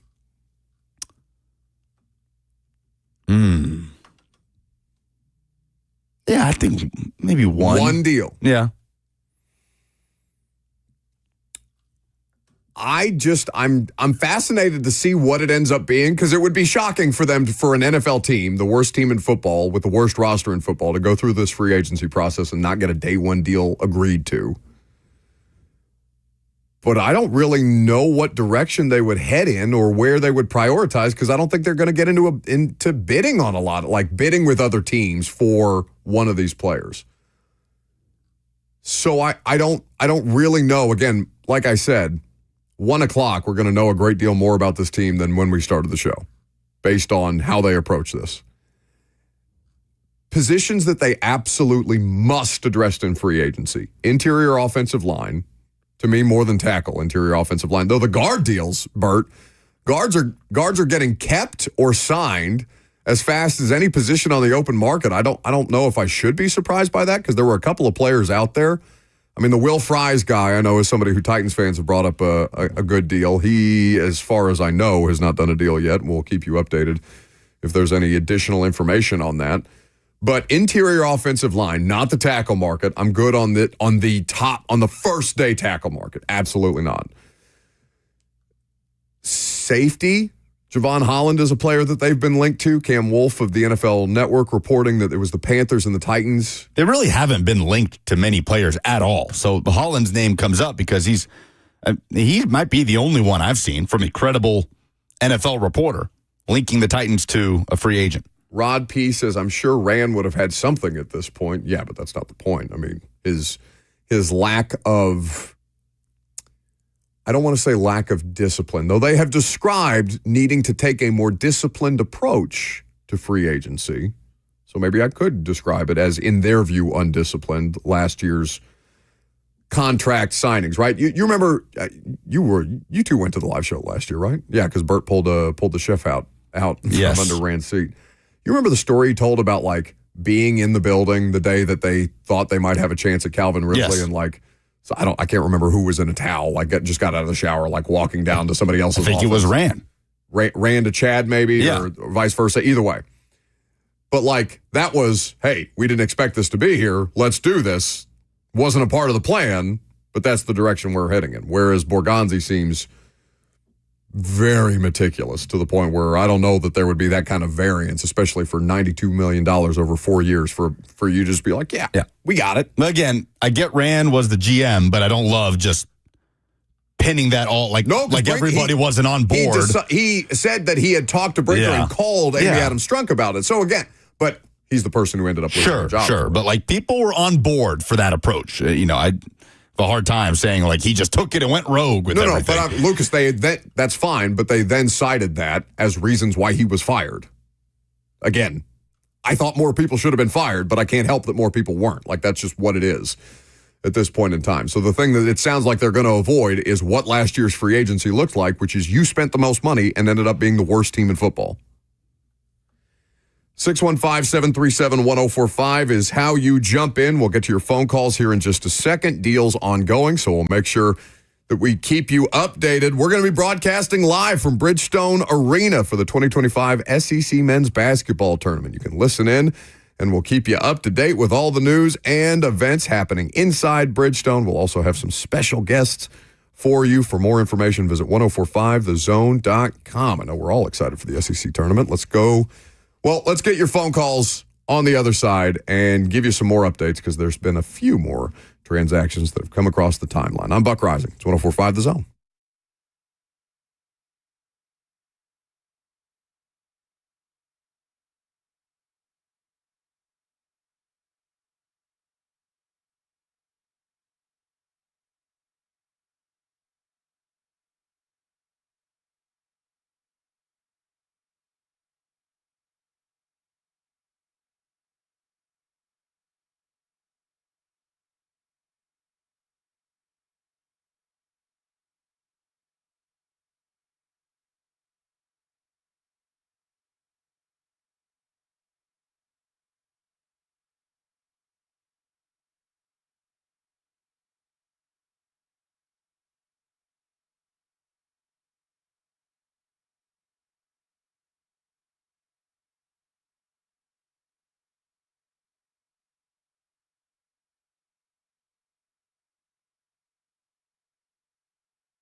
So everybody take a deep breath. I know people are impatient, getting a lot of messages. Well, you shouldn't listen to the chat for anything other than entertainment. I love you all, but you're insane. Facebook, YouTube, Twitter, and Twitch is where you can chat with the show if you'd like. We'll get to your phone calls here in just a second. Bert, what did you point out during the commercial break about Titans fans bitching that they haven't signed anybody yet? Well, it's not just Titans fans. Those are the people that are in front of me. I'm sure there are plenty of fans out there that are like, why hasn't my team signed anybody yet? Why aren't we adding any talent? Only 4 teams in the NFL have added a new player that they did not trade for, re-sign. You know what I mean? Like, you just got to wait. You just got to be patient. There's still a bunch of dudes out there. You just got to show a little restraint. Those teams that have signed players that weren't previously on their roster are the Commanders, the Texans, the Bears, the Chiefs, So and 5 teams, the Bucks. And the Buccaneers. So I've got 6 teams at this point in time.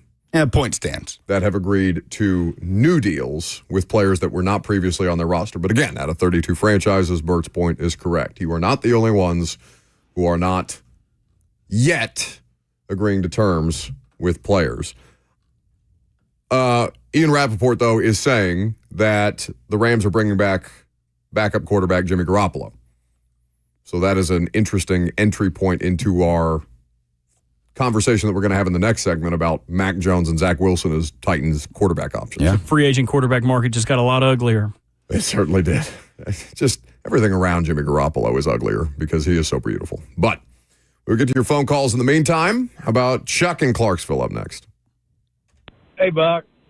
Hey, I don't know if my feeling is you're not going to sign a quality wide receiver till you get a quarterback in-house because nobody's going to come want to be with Will Levis. So I'm saying they're going to sign Mac Jones sometime today, somewhere in the $15 million range.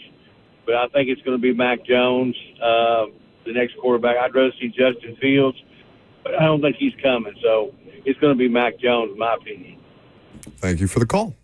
Like I said, to start this morning when Twitter was still working, I put out that the 2 names that I was hearing the most around the Titans in quarterback free agency was Mac Jones and Zach Wilson. Whether or not they agree to a deal with this team, I'm sure we'll find out here in the near future. What I can tell you is that there's a 100% chance that you sign a free agent quarterback. It's just what caliber of free agent quarterback will it be? Jimmy Garoppolo would have been a nice option. Jimmy Garoppolo is not available. He makes sense for him to stay in L.A. Jimmy looks like he belongs in L.A. at this point in his career anyway. And it obviously would not preclude you from drafting a quarterback number 1 overall.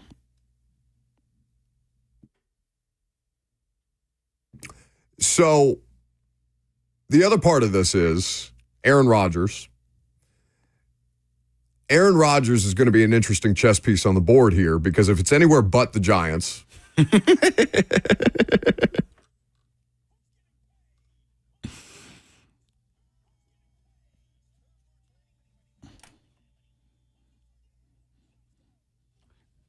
Mike Vrabel bringing back Titans legend Robert Spillane, 3 years, $37 million. Big chunk of change for that linebacker. It is a good deal for Robert Spillane. Also, the Jaguars are bringing in Jordan Lewis, making him the highest paid nickel cornerback in the NFL. I hate this song. You're about to have to get I've used never to heard it. this song before today, and I hate this song. Good for Robert Spillane. Bert looked at me and said 2 new deals, so I waited for him to play that, and then he waited for me to stop talking, and then he entrapped me in that music. Excellent. I'm very upset. Robert Spillane, a good player. He is somebody who's been productive. Was he most recently with the Steelers? Yeah, Raiders. But he did have a Steelers run, if I'm not mistaken. Yeah, he played good football for the Steelers. About Because 3 years. I think he was a Steeler when he met Derrick Henry in the A-gap, and I think his entire body broke when he did it. But he did stop Derrick Henry one time on the goal line after leaving the Titans. I do remember that play. Yeah, I mean, he was barely here. He didn't make it a full season as a UDFA. No, but he's lasted at this point in his career. You know, it's more than five years that he's been an NFL player, to his credit. So he's getting that NFL pension. And, Vrabel, it's fair to expect, is going to bring back a lot of familiarity. So a lot of names that you're familiar with, I would expect to see them end up in New England if they are no longer going to be a part of or if they were a part of the last time that the Titans were good. And Harold Landry, Robert Spillane, Hooper, not really. Hooper was at the tail end. But NWI is somebody who makes sense for New England. They need wide receiver help. He's going to be out there. I would expect that if there is a market for NWI, it would be New England or Tennessee. So that has the former Titan reunion with Vrabel count at 3 players, that is. Landry, Spillane, and Hooper. Chris Thompson says, terrible bit for those streaming. We get no music. I don't care. There's like 100 of you there. There's way more people in the FM radio audience. There's a lot of people on the YouTube chat today. Are there? 467 at the moment. Okay, there's 400 of you there. And I love you, but you're not the majority. So, with everything that we are keeping tabs on, Aaron Rodgers, basically the Giants not getting a quarterback in free agency is the thing that would be most beneficial to the Titans. You don't want Aaron Rodgers here, but Aaron Rodgers anywhere but Tennessee or New York would make the most sense or be the best case scenario for the Titans because it would put the Giants further in desperation mode. And really the only team that's reportedly making a lot of noise around coming up to get the number 1 overall pick, and by extension, Cam Ward. You're trying to drive up your leverage. The quarterback market is not really giving you that leverage, so you're hoping that New York kind of gets banged here so that you can have still the most amount of leverage to try and upcharge New York for the number 1 overall pick. They have not been one of the 2 teams most recently associated with Rodgers. The Steelers, that is where kind of the most noise is around Aaron Rodgers.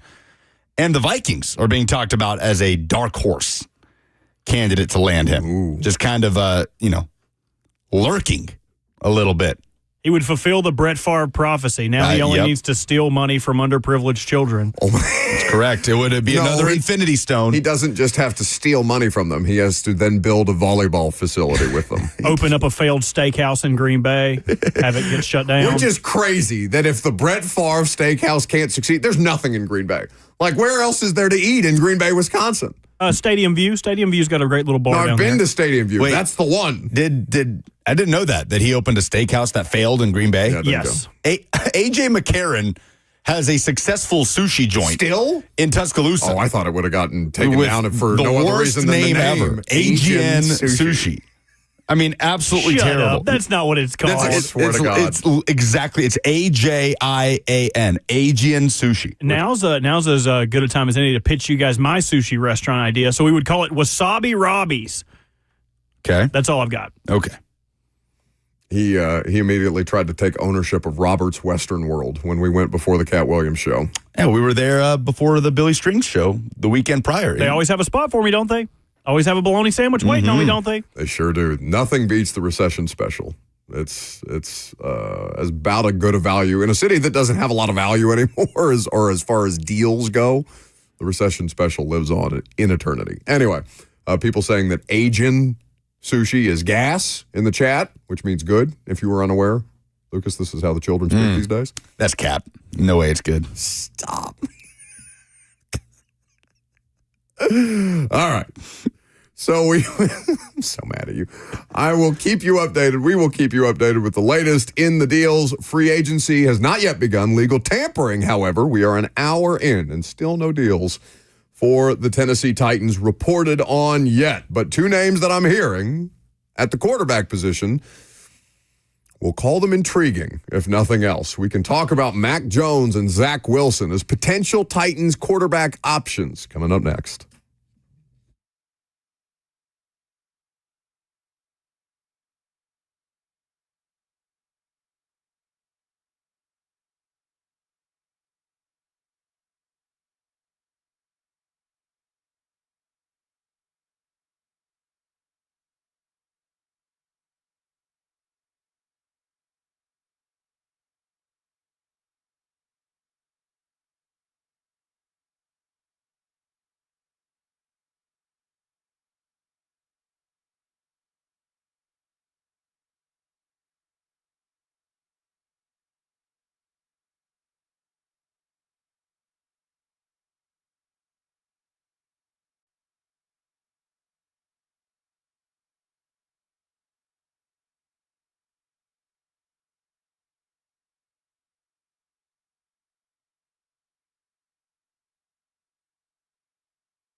Did you know you're overpaying for your health and wellness products? With over 20 company-owned brands offering its members vitamins, supplements, wellness, and skincare products, you're able to save up to 70% off retail. Members Nutrition can't change your life, but we can change the way you live.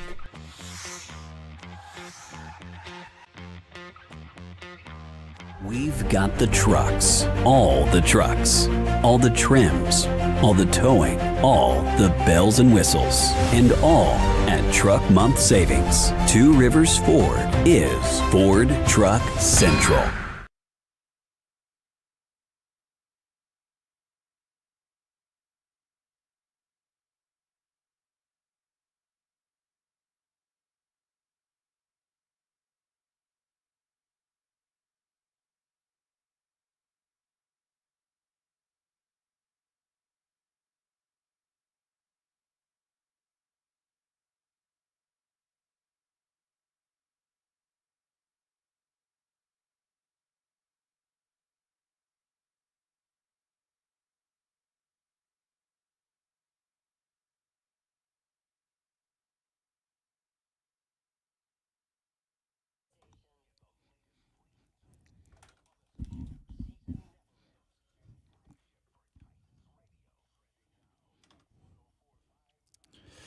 We are seconds away from 12 o'clock. Good afternoon from the 104.5 The Zone studios. I'm Lucas Panzica. Legal tampering has been underway in the NFL since 11 a.m. Central Time. The biggest of deals came down over the weekend, including Browns star defensive lineman Myles Garrett, who is now the highest paid non-QB in NFL history, signing an extension that averages $40 million a year and includes over $123 million in guaranteed money. Garrett remains in Cleveland after he had requested a trade back in early February. Also, Josh Allen signing the largest guaranteed contract in NFL history, $250 million guaranteed, $330 million in total money on a 6-year deal with the Bills. Latest deals coming down. One free agent quarterback is off the market as Jimmy Garoppolo heads back to the L.A. Rams. Also, the Tampa Bay Bucks are retaining wide receiver Chris Godwin on a 3-year contract, according to Adam Schefter. Only one move so far for the Titans, unless there is another one, as Buck makes faces at me. 4 years, $82 million deal with Steelers left tackle Dan Moore. Dan Moore, you are a Tennessee Titan. Also, long snapper Morgan Cox, 1 year, $1.4 million. For all your foundation repairs and waterproofing needs, visit USSTN.com. Breaking news at once on your home for the Titans and Vols. This is 104.5 The Zone.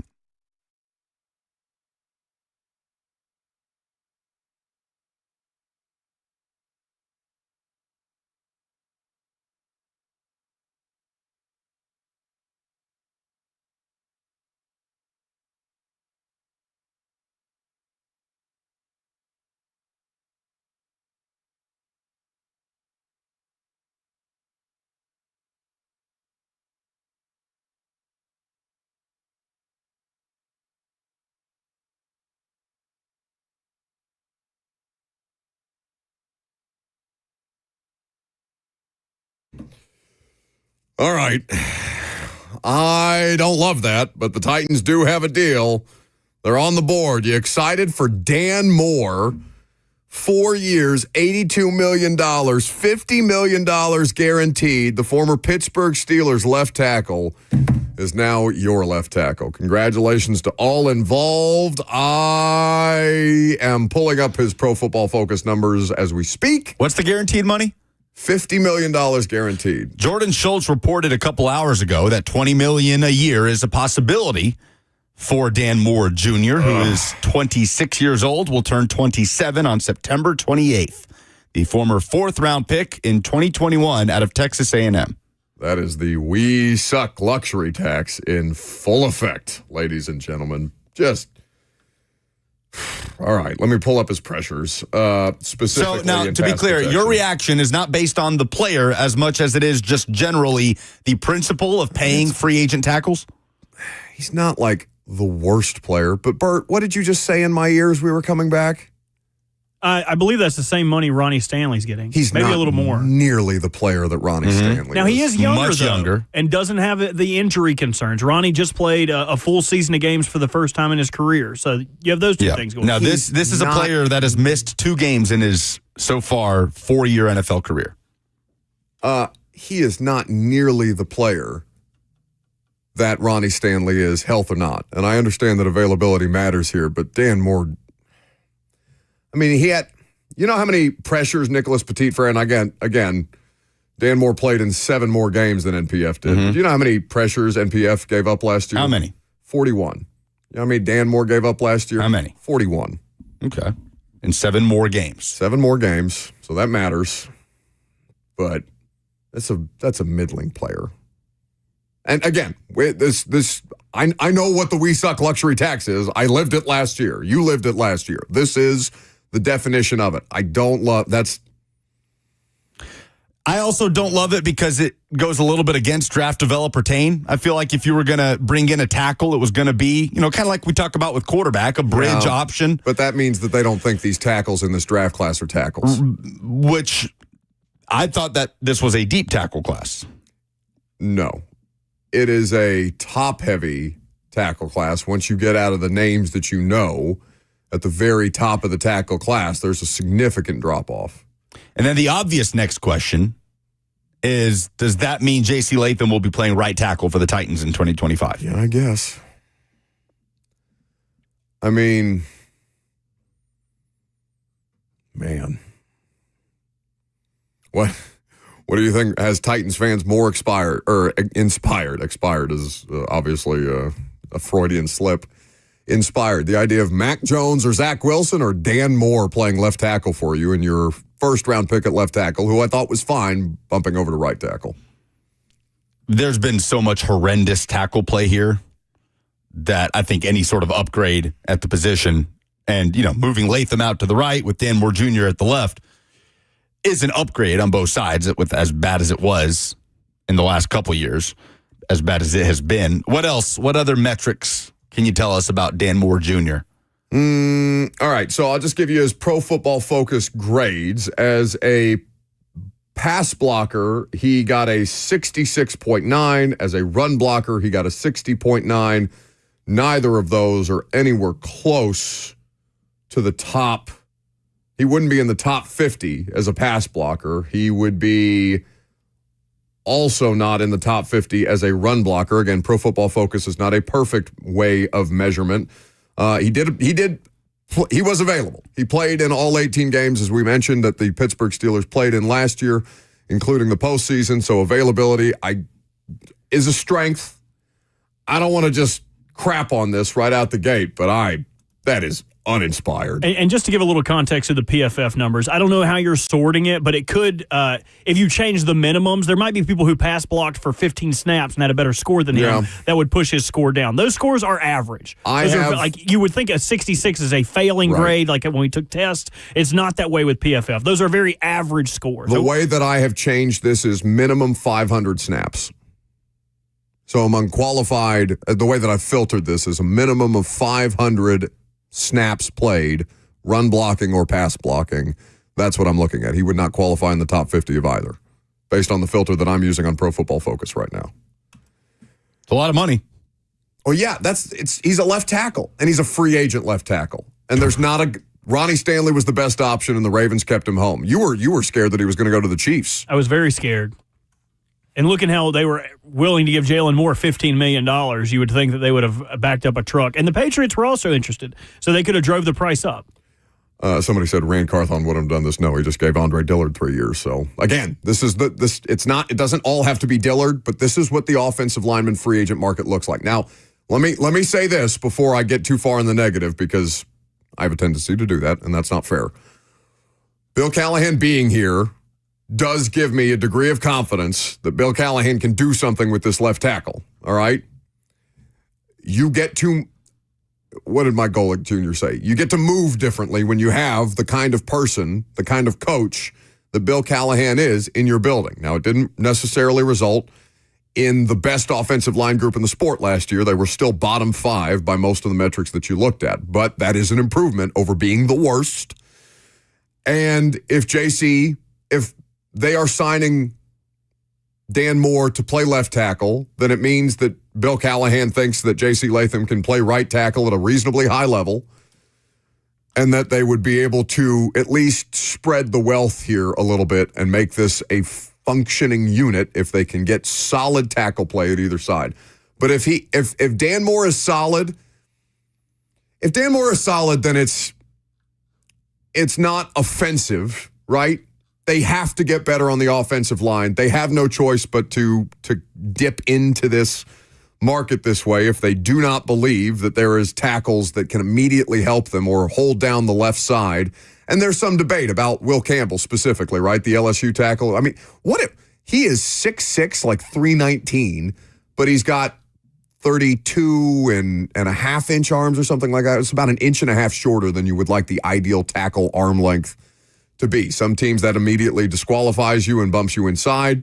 I think some people are, it's pretty split opinion on who thinks that Will Campbell is going to be able to play left tackle in the NFL, and teams that are going to look at him and see the arm length and say, no, you're a guard. That's how we see you. Peter Skoronski-like. So it's the biggest deal for a tackle so far in legal tampering. Robert, do you remember off the top of your head how much guaranteed money Ronnie Stanley got? One more time, sorry. Guaranteed money for Ronnie Stanley. Guaranteed, I believe, was 40. I think he got 2/3 of the contract. Okay. Guaranteed. So Dan Moore got more guaranteed money than Ronnie Stanley? Well, Stanley's is a 3-year deal worth $60 million. Again, that's another part of it. I mean, Moore is a much younger player, so he got a longer deal. Stanley got a 3-year deal. And the AAV is about the same. I mean, Ronnie Stanley is making $20 million a year. Dan Moore, you're looking at $20.5 million a year, which is, probably 7th-ish among left tackles in that range, certainly outside of the top 5. It's not great, but all right. So let me not overreact, okay? This football team sucks. They are trying to improve it. We have talked a great deal about needing to be patient and honest with where the Tennessee Titans are right now. It is going to be a pretty bumpy ride in 2025. It's reasonable to expect. We don't know who's playing quarterback yet. That matters a great deal. If they can just have an offensive line situation that doesn't undermine them every time they try to drop back to pass, which has been the case for 4 seasons, arguably, then it's an improvement. But I don't love the length, and I don't love the guaranteed money, and I don't love the player, but you're going to have to settle for some imperfect solutions here. So if they think it's good enough, all right, we'll find out. We will find out very quickly. And they better hope that he stays available because, again, you don't have depth there to supplement your offensive line. It's not just starters that they need depth. Look forward to hearing Ramon's thoughts on this. He's on vacation till when? I'm not sure when he gets back. He's tweeting praise for the move, but obviously a guy who has a keen eye on what's going on in Pittsburgh and a former offensive lineman. I'll be curious to hear him break this one down. I've got a friend that works for the Steelers who just texted me and said, real nice guy. Okay. Yeah, so we are operating under the assumption that Latham will kick out to right with this move, right? If you're paying this guy to be your left tackle, he's your left tackle. Yeah. And J.C. Latham is now the right tackle. So, all right, if they can get better at 2 positions by signing one player, because J.C. Latham is the best offensive lineman that they have without Lloyd Cushenberry readily available. The old 2-for-1. Well, ideally, imperfect solutions, honest and patient approach. I'm just going to keep repeating that to myself every time I get upset by a deal that they signed because a lot of these deals are not going to be, they're not going to inspire fans is how I expect it. But that was the expectation coming in. And I just got to continue to remind myself of that, as do you, as we work our way through another tumultuous Titans offseason. Dan Moore for 4 years and $50 million guaranteed. Coming up next, we will give you more of the contracts that have been signed because there are some more contracts that we can get into. Perhaps the Titans will make a move before the show ends. Perhaps it will continue on into the afternoon. Jeff Martin says that I crapped on the pick in the first 5 seconds. Imagine that. Yeah, because it sucks, but it's where you're at right now. And I'm realistic. We all need to be realistic. So even though I don't love it, I get it. I'm Buck Rising. It's 104.5 The Zone.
Okay. Welcome back to the show. We are fueled by Hattie B's Hot Chicken. So Dan Moore's your new left tackle. J.C. Latham's your new right tackle. And the rest, we'll see how they fill it out. Here are the details from Adam Schefter of ESPN. Former Steelers left tackle Dan Moore reached an agreement today on a 4-year, $82 million deal that includes $50 million guaranteed with the Tennessee Titans. The deal includes $30 million in year one and $50 million in the first 2 years. Jeff Nally and Graylin Crane of CAA negotiated the contract with not Titans general manager Mike Borgonzi, but Titans president of football operations Chad Brinker. The Titans now have a left tackle to protect the blind side of whomever plays quarterback. Okay. So that's where things stand right now. And it answers the question of right tackle. It also answers the question of left tackle. And this was something that Callahan was asked about at the Combine, worth noting, that basically they wouldn't take anybody off their board, free agency or draft, just because JC played left last year. Nate Tice has offered, Nate Tice of Yahoo, and somebody who we can probably get on the show. We'll see if Nate's available tomorrow or Wednesday to come on and break down a couple of these things. Maybe we wait until we have a more full picture of what the Titans free agent class contains before we bring Nate in to talk about it. But Nate Tice is giving it some level of praise, saying that the combination of these players with J.C. Latham, Peter Skoronski when he comes back, with Lloyd Cushenberry when he comes back, and Peter Skoronski now would make for a solid line. This is specifically what he tweets. Dan Moore had become a solid starter at the left tackle spot in Pittsburgh. I had parenthetically, I would like better than solid for $82 million, but whatever. This should give the Titans some comfort to move J.C. Latham back to the right side and finally fill that gaping hole. Moore, Skoronski, Cushenberry, right guard TBD, and Latham can be a quality offensive line with Callahan coaching it. All right. You just need to be able to function. Is $20.5 million a year worth it? To function? To function. With the level of tackle play this team has had in the last 3 years, I say yes. And I think that we instinctively judge these things without taking into account the cap going up. And as you put it, the We Suck luxury tax, right? Like how stunned we were at the Christian Kirk deal a couple years ago. Mm-hmm. And then a few weeks after that, that deal didn't look so insane. So, him getting $30 million next year, though, is crazy. For a solid starter at left tackle. Sure. And he's durable, which is important. Ramon providing more context. He needs to stay durable. Sure. Ramon providing more context on Twitter, saying the Steelers drafted Broderick Jones, the big left tackle out of Georgia, to replace him. But he ended up bumping Dan Moore forced them to just put Jones at right tackle. Ramon says he could see Latham moving over to right tackle now. He would be shocked if Dan played right tackle. So, is he a great player? No. If he was a great player, he wouldn't be available. Is he a solid starter? Yes. And that's more than you had on the right side. Now you have a solid starter on the right side, in theory, with Latham, and you have a solid starter on the left side in Dan Moore. Solid is better than sucks, and they have sucked for a long time. So, Mike Borgonzi has talked about wanting to build through the trenches. The cap is what it is, and so there will be numbers inflation. There will always be some level of sticker shock because you're dealing with tens of millions and hundreds of millions of dollars in some cases. So some things are going to just need to be taken into perspective, like Lucas said. So solid is better than sucks, and that is the realistic and honest approach to the Titans in free agency. Even if I don't love the length of the deal. It's like our conversation about Sam Darnold. Like if Sam Darnold came here making, let's say. Don't make me talk. Let's say, I don't know. This is totally hypothetical. 37 million a year. Where would that rank him? Among qualified Among quarterbacks? quarterbacks, an average annual salary. Do you know that off the top of your head? I don't off the top of my head. I mean, I can pull that up for you if you would like. But so between 35 and 37? Yeah. Let me see. I mean, would that be outside of the top 10?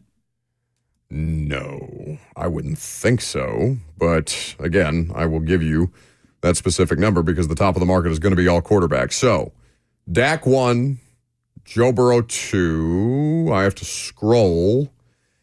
If it was between 33.3 and 37.5, he would be the 17th highest paid quarterback. Still bottom half. So Between Derek Carr and Baker Mayfield. that's the money that you would be paying for just competent quarterback play. That's the price for competent quarterback play. You say 37 for Sam Darnold a year, and it sounds insane. Mm-hmm. And then you say that, and you realize, oh, he's still in the bottom half if that's what he gets in average annual salary. Now, Dan Moore Jr. now is, a top 10 highest paid left tackle? Yes. So he has to play like it, 100%. But let's see how this kind of plays out. All right. With the cap and what this deal ends up looking like in hindsight, especially if there were other suitors there that drove that price up. Trent Williams does not come available in free agency, right? The Ronnie Stanley didn't hit free agency. The Ravens ended up retaining him. So this is what the top of the market in the offensive tackle world looks like.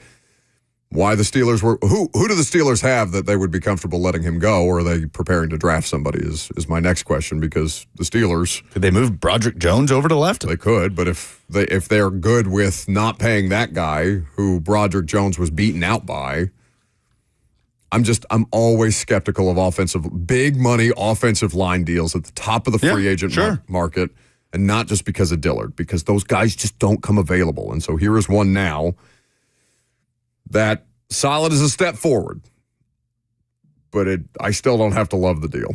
So Omar Khan at the Combine stated that Broderick Jones would be their left tackle in 2025. So that they were never planning on retaining Dan. Correct.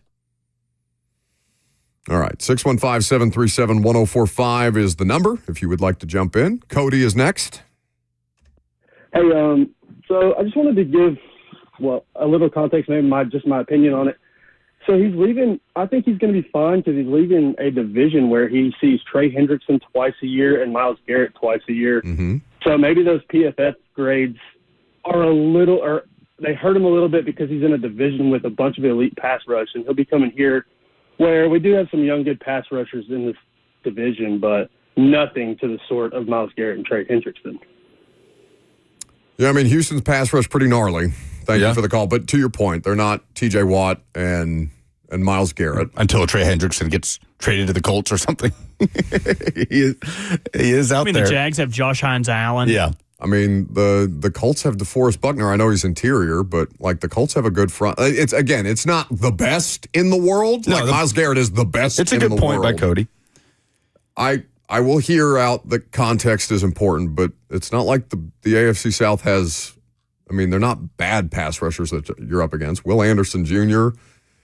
and Danico Autry and Daniil Hunter. These are not scrubs. So I guess, if I wanted to spin it positive, and I will, just for the sake of not bitching the entire time, context does matter. He's battle tested. He's available. And that apparently is enough to get you to $20 million a year on the open market. Speaking of AFC South pass rushers, Derek Barnett will remain in Houston on a one-year deal worth $5 million. Were you hoping that he came available? I liked him as just a rotational guy to bring in last year. And the Texans went ahead and added him. And, he's done exactly that. Just been a nice rotational piece. So one of our listeners, Puka, just sent me an article that's from a Steelers outlet talking about in free agency, should the Steelers seek more of Dan Moore? And it's a pretty good case for the Steelers re-signing Dan Moore, the case against the Steelers re-signing Dan Moore, and kind of the profile of who he is, because they had taken a dip after, you remember Alejandro Villanueva? I know Ramon speaks glowingly. Yeah. Of him, the former Pittsburgh Longtime Steelers teammates. Left tackle. So they have been struggling to find a left tackle since Alejandro Villanueva had that one. Did he have like one bad year with the Ravens, Bert? 2 bad years with the Ravens? He played right tackle for the Ravens 1 year. Did he? Okay. Patriots, by the way, are taking Morgan Moses off the market. Patriots, who also need offensive line help, 3 years and $24 million deal worth up to 28.5. 3 years for the 34-year-old. I wonder where the out is in that contract. Yeah, I would imagine after year 1, but we'll wait to see the details. Brandon Thorne, whose analysis that I trust more than anybody else in the world about offensive line play that doesn't actively coach in the NFL, gives some good context here. I get the Dan Moore signing, even if it's pricey for the Titans, because it improves 2 positions, left tackle and right tackle, with Latham sliding over. Considering how bad the right side was there last year, the addition of a young, experienced left tackle and Moore under an elite line coach makes sense. So, all right, let me try to spin this the best way that I can for my own sake, if not for the audience. You paid this money to fix 2 positions, not 1. Is that inherently, of itself, worth it? To go out there, to pay this player, and to fix 2 positions as opposed to just going out there and paying a right tackle and leaving JC where he is. Because I would have been, I don't know about you guys, and I'm not Brandon Thorne in terms of the offensive line analysis, so I'm just gonna go off what I see and what the metrics show, and as best I can get information off coaches or people who are in the league. Like, I thought JC was a fine left tackle last year. I felt good about the idea of JC Latham being an option at left tackle. I get that they didn't want to box themselves in at the combine talking about JC as like, all right, he's our left tackle and nothing else. Because I'm sure they had an idea of we can go about this a variety of different ways. But if I told you, all right, Dan Moore solves 2 problems, not 1, that makes me feel better about the contract, even though the contract is not something that I'm in love with. I will say this. I think now the expectation is for offensive line play in 2025 for the Titans to do, damn near a 180. The offensive line can no longer be a sieve for you when you pay $82 million to your left tackle and move your first-round pick out to right, who played good football for you last year. And, I know we have to keep an eye on Lloyd Cushenberry and his timeline coming back from the Achilles. But when he does return, having him there at center, Skoronski in year 3 is a former first-round pick, and then whatever solution you find at right guard, and Bill Callahan as the position coach, that is now the expectation, right, for this offensive line. It has to be markedly better in 2025. Yeah, well, because this is something that I've said for a while, Lucas. Like, at a certain point, I'm going to stop blaming the roster.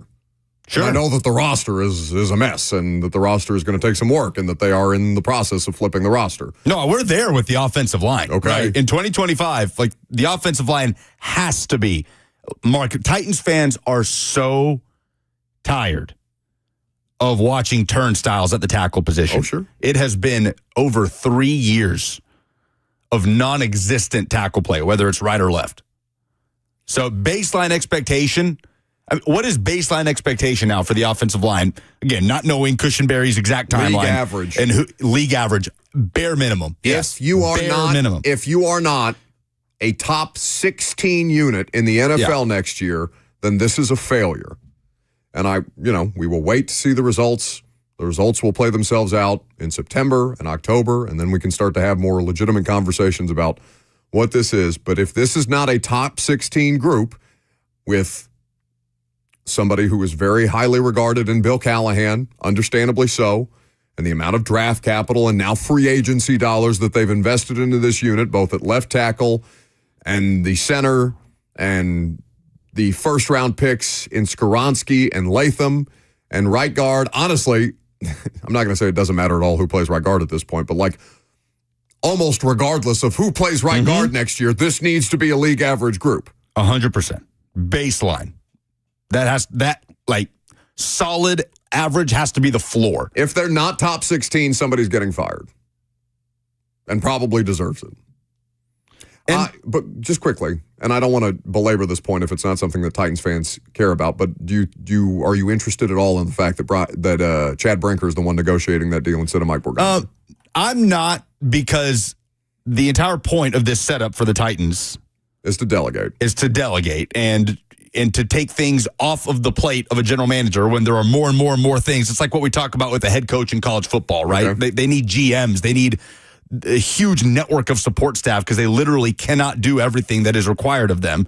So when that's the setup, and Chad Brinker is there to help do a lot of these things that typically Borgonzi would be doing, but he wants to focus on building the roster, I'm not going to bat an eye when we see Chad Brinker involved in something like a contract negotiation. It could be Borgonzi was a part of wanting to bring this player in, and Brinker handles the negotiations. I'm not going to bat an eye at it. No, I'm not overwhelmingly concerned with it. I think people are too much caught up in the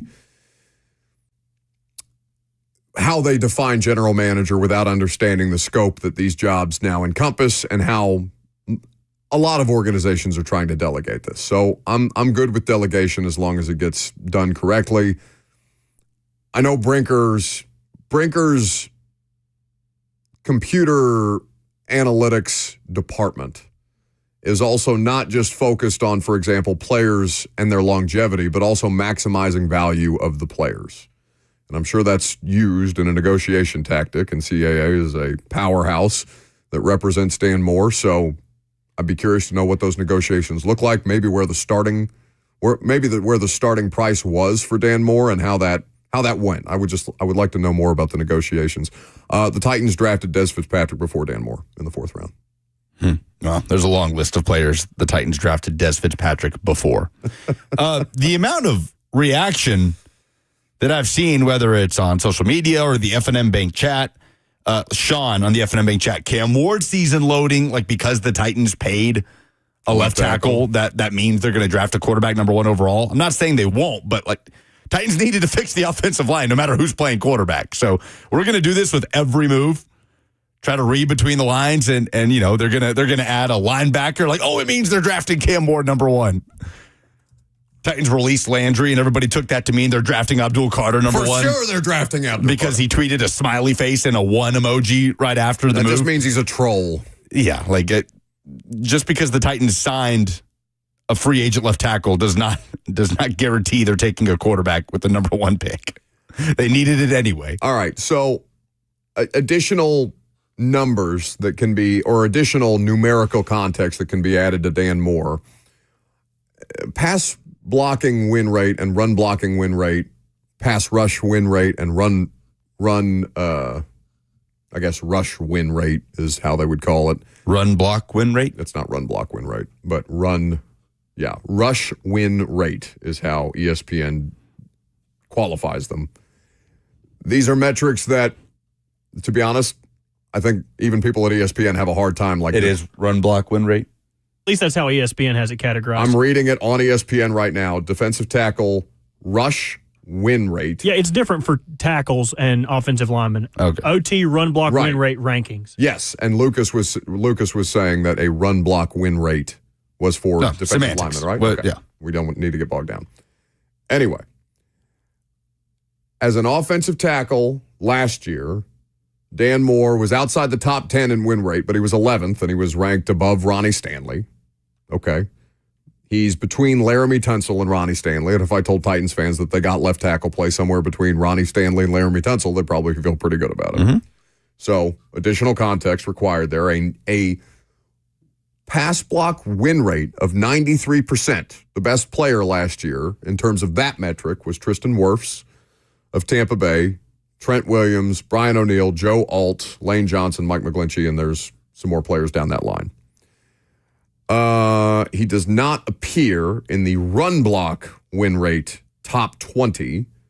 Ironically enough, Aaron Brewer does, Titans legend. But, a 93% pass block win rate is certainly not bad, and I would take that on the Titans in a heartbeat. Again, I don't love the contract for a solid player. There is no disputing that he's a solid player, and that the Titans could benefit from just generally solid offensive line play. All right. Last call for phone calls, if you got them. 615-737-1045 is the number if you would like to get involved. Perhaps we will be able to update you on some of the other deals coming around the league at this point. I'm Buck Rising. It's 1045 The Zone.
Solid better than sucks, the new hat slogan.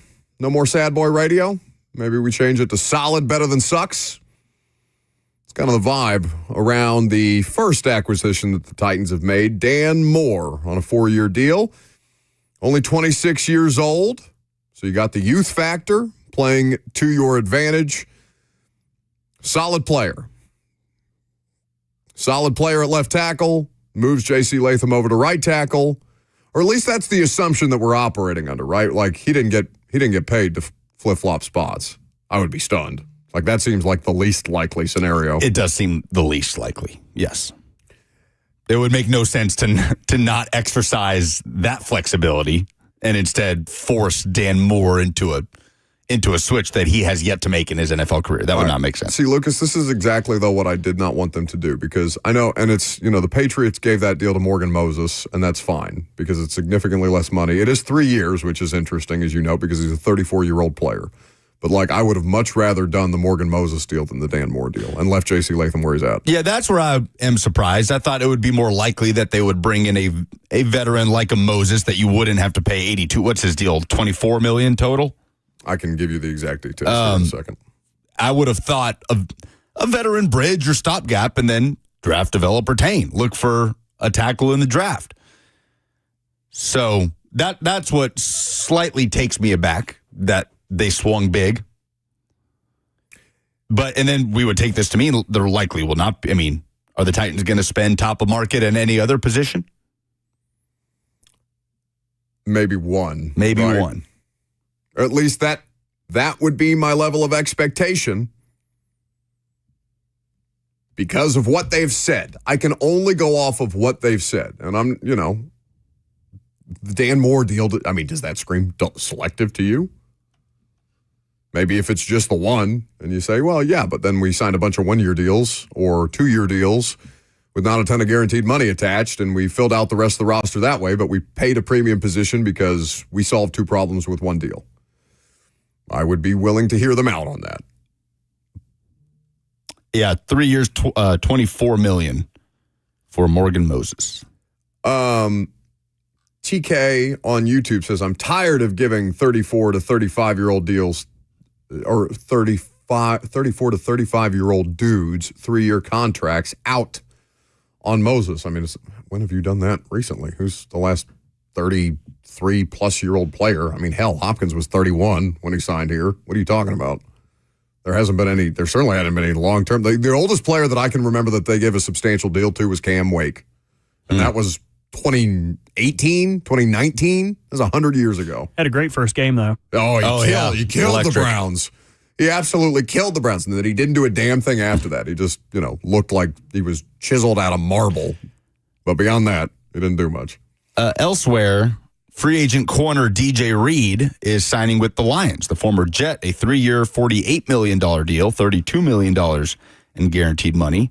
And the former Lion, Carlton Davis, heads to New England, signs with the Patriots on a 3-year, $60 million contract, $34.5 million, fully guaranteed. Who makes more money in free agency this year, Javon Holland or Dan Moore?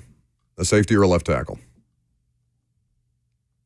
Because they were talking about him between 15 and 20. And Dan Moore just came in at 20 plus. Are you talking about AAV or are you talking about AAV? Okay, yeah, I would say Dan Moore. About the same age, same draft class. Yeah, I'd probably say Dan Moore because we were talking about, 15 to 20 a year for Holland? Yes. The thing that's working in Dan's favor is there were 3 big left tackles, right? He, Jalen Moore, and Cam Robinson. There are also 3 big safety names, but none of the safeties have signed yet. So I imagine that it means they are driving each other's prices up. What's the most impactful deal we've seen signed today? So far, or agreed today or to? Over the weekend? Okay, we can say to date. Geno to Vegas is just part of the quarterback carousel. And that gives it more weight than your average deal. Yes, and that, comes into play with the Titans because now you look at the Raiders as an unlikely team to have their eye on moving up to the number 1 pick.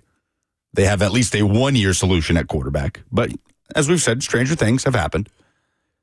So just the nature of the position, I'd say Geno to Vegas. And now you have Seattle open, kind of in rebuild mode. Or retool mode, however you want to put it. Retool, rebuild, competitive rebuild. I thought I was done with it. I'll never escape it. It is a thing. I get it. Why is Pittsburgh letting go of a 26-year-old left tackle? That's a good question. Yeah, why the Steelers were willing to let him go. Because if youth is an advantage here, if his youthfulness is an advantage here, then why is Pittsburgh not willing to keep him? Yeah. I mean, where's the red flag? He's young. He's available. Missed 2 games so far. A 4-year career, he's missed 2 games. Well, what Bert said, and I don't, Bert, unless you have a different point on this, but him saying, or Omar Khan, the Steelers general manager, saying that they plan to play Broderick Jones there, I guess they have the solution. And you drafted a guy, right? He was a first-round pick. You have a guy. I don't think it was a why weren't they willing to bring him back. It's like he's not worth the money versus the guy we have in-house. They're a savvy organization who's always found ways to fill holes in certain ways. They have they pay their defense more than any other team in the NFL. So when you're doing that, you have to make choices on the other side of the ball. So on offense, they also draft pretty well, develop pretty well. You would think that, or at least you would think that they think they could find someone to fill right tackle easier than they would be able to say, pay this guy, an average player, $20 million, the free agent price, than what it would be to just say, hell with it, we'll draft a guy. We'll find someone else to do this. Like you said, they have a first-round pick that they drafted to play that position anyway. It's like what we talk about with the Vikings and the quarterback situation, right? Instead of paying Sam Darnold, we've got a first-round pick that we really like, that we can slide in there still on his rookie contract, and not have to pay this veteran quarterback $35+ million, whatever he's going to get on the open market. And the other part of it is they drafted Troy Fatanu last year, another tackle who played a little guard for them last year. He's penciled in as their right tackle currently. So they have 2 in-house candidates to play tackle. It's probably just the cheaper option to let that cat go and pick up the comp pick on the other side because Bert, how often do you see a 26-year-old left tackle, a starting caliber player that played 18 games last year, just hit the market? I think you see that when good teams draft well enough to replace him and don't have to sign him to that big deal. Okay. That's just the other side of it. No. Listen, I'm willing to hear all sides of this because my initial reaction is gross. But I guess I need to remind myself of the thing that I have said many times, which is this is probably going to still be ugly in 2025 for a period of time. And that if they get better, even if it's not great, as long as they improve, then it's steps in the right direction of a process that they have said is going to get patience over panic. And I don't know what their cap situation is. I don't know how much money the Steelers have to spend this offseason, but they got to get a quarterback. And they got to sign their quarterback. Polls? I mean. Oh, yeah. Well. Let him play. I'll just do a thing.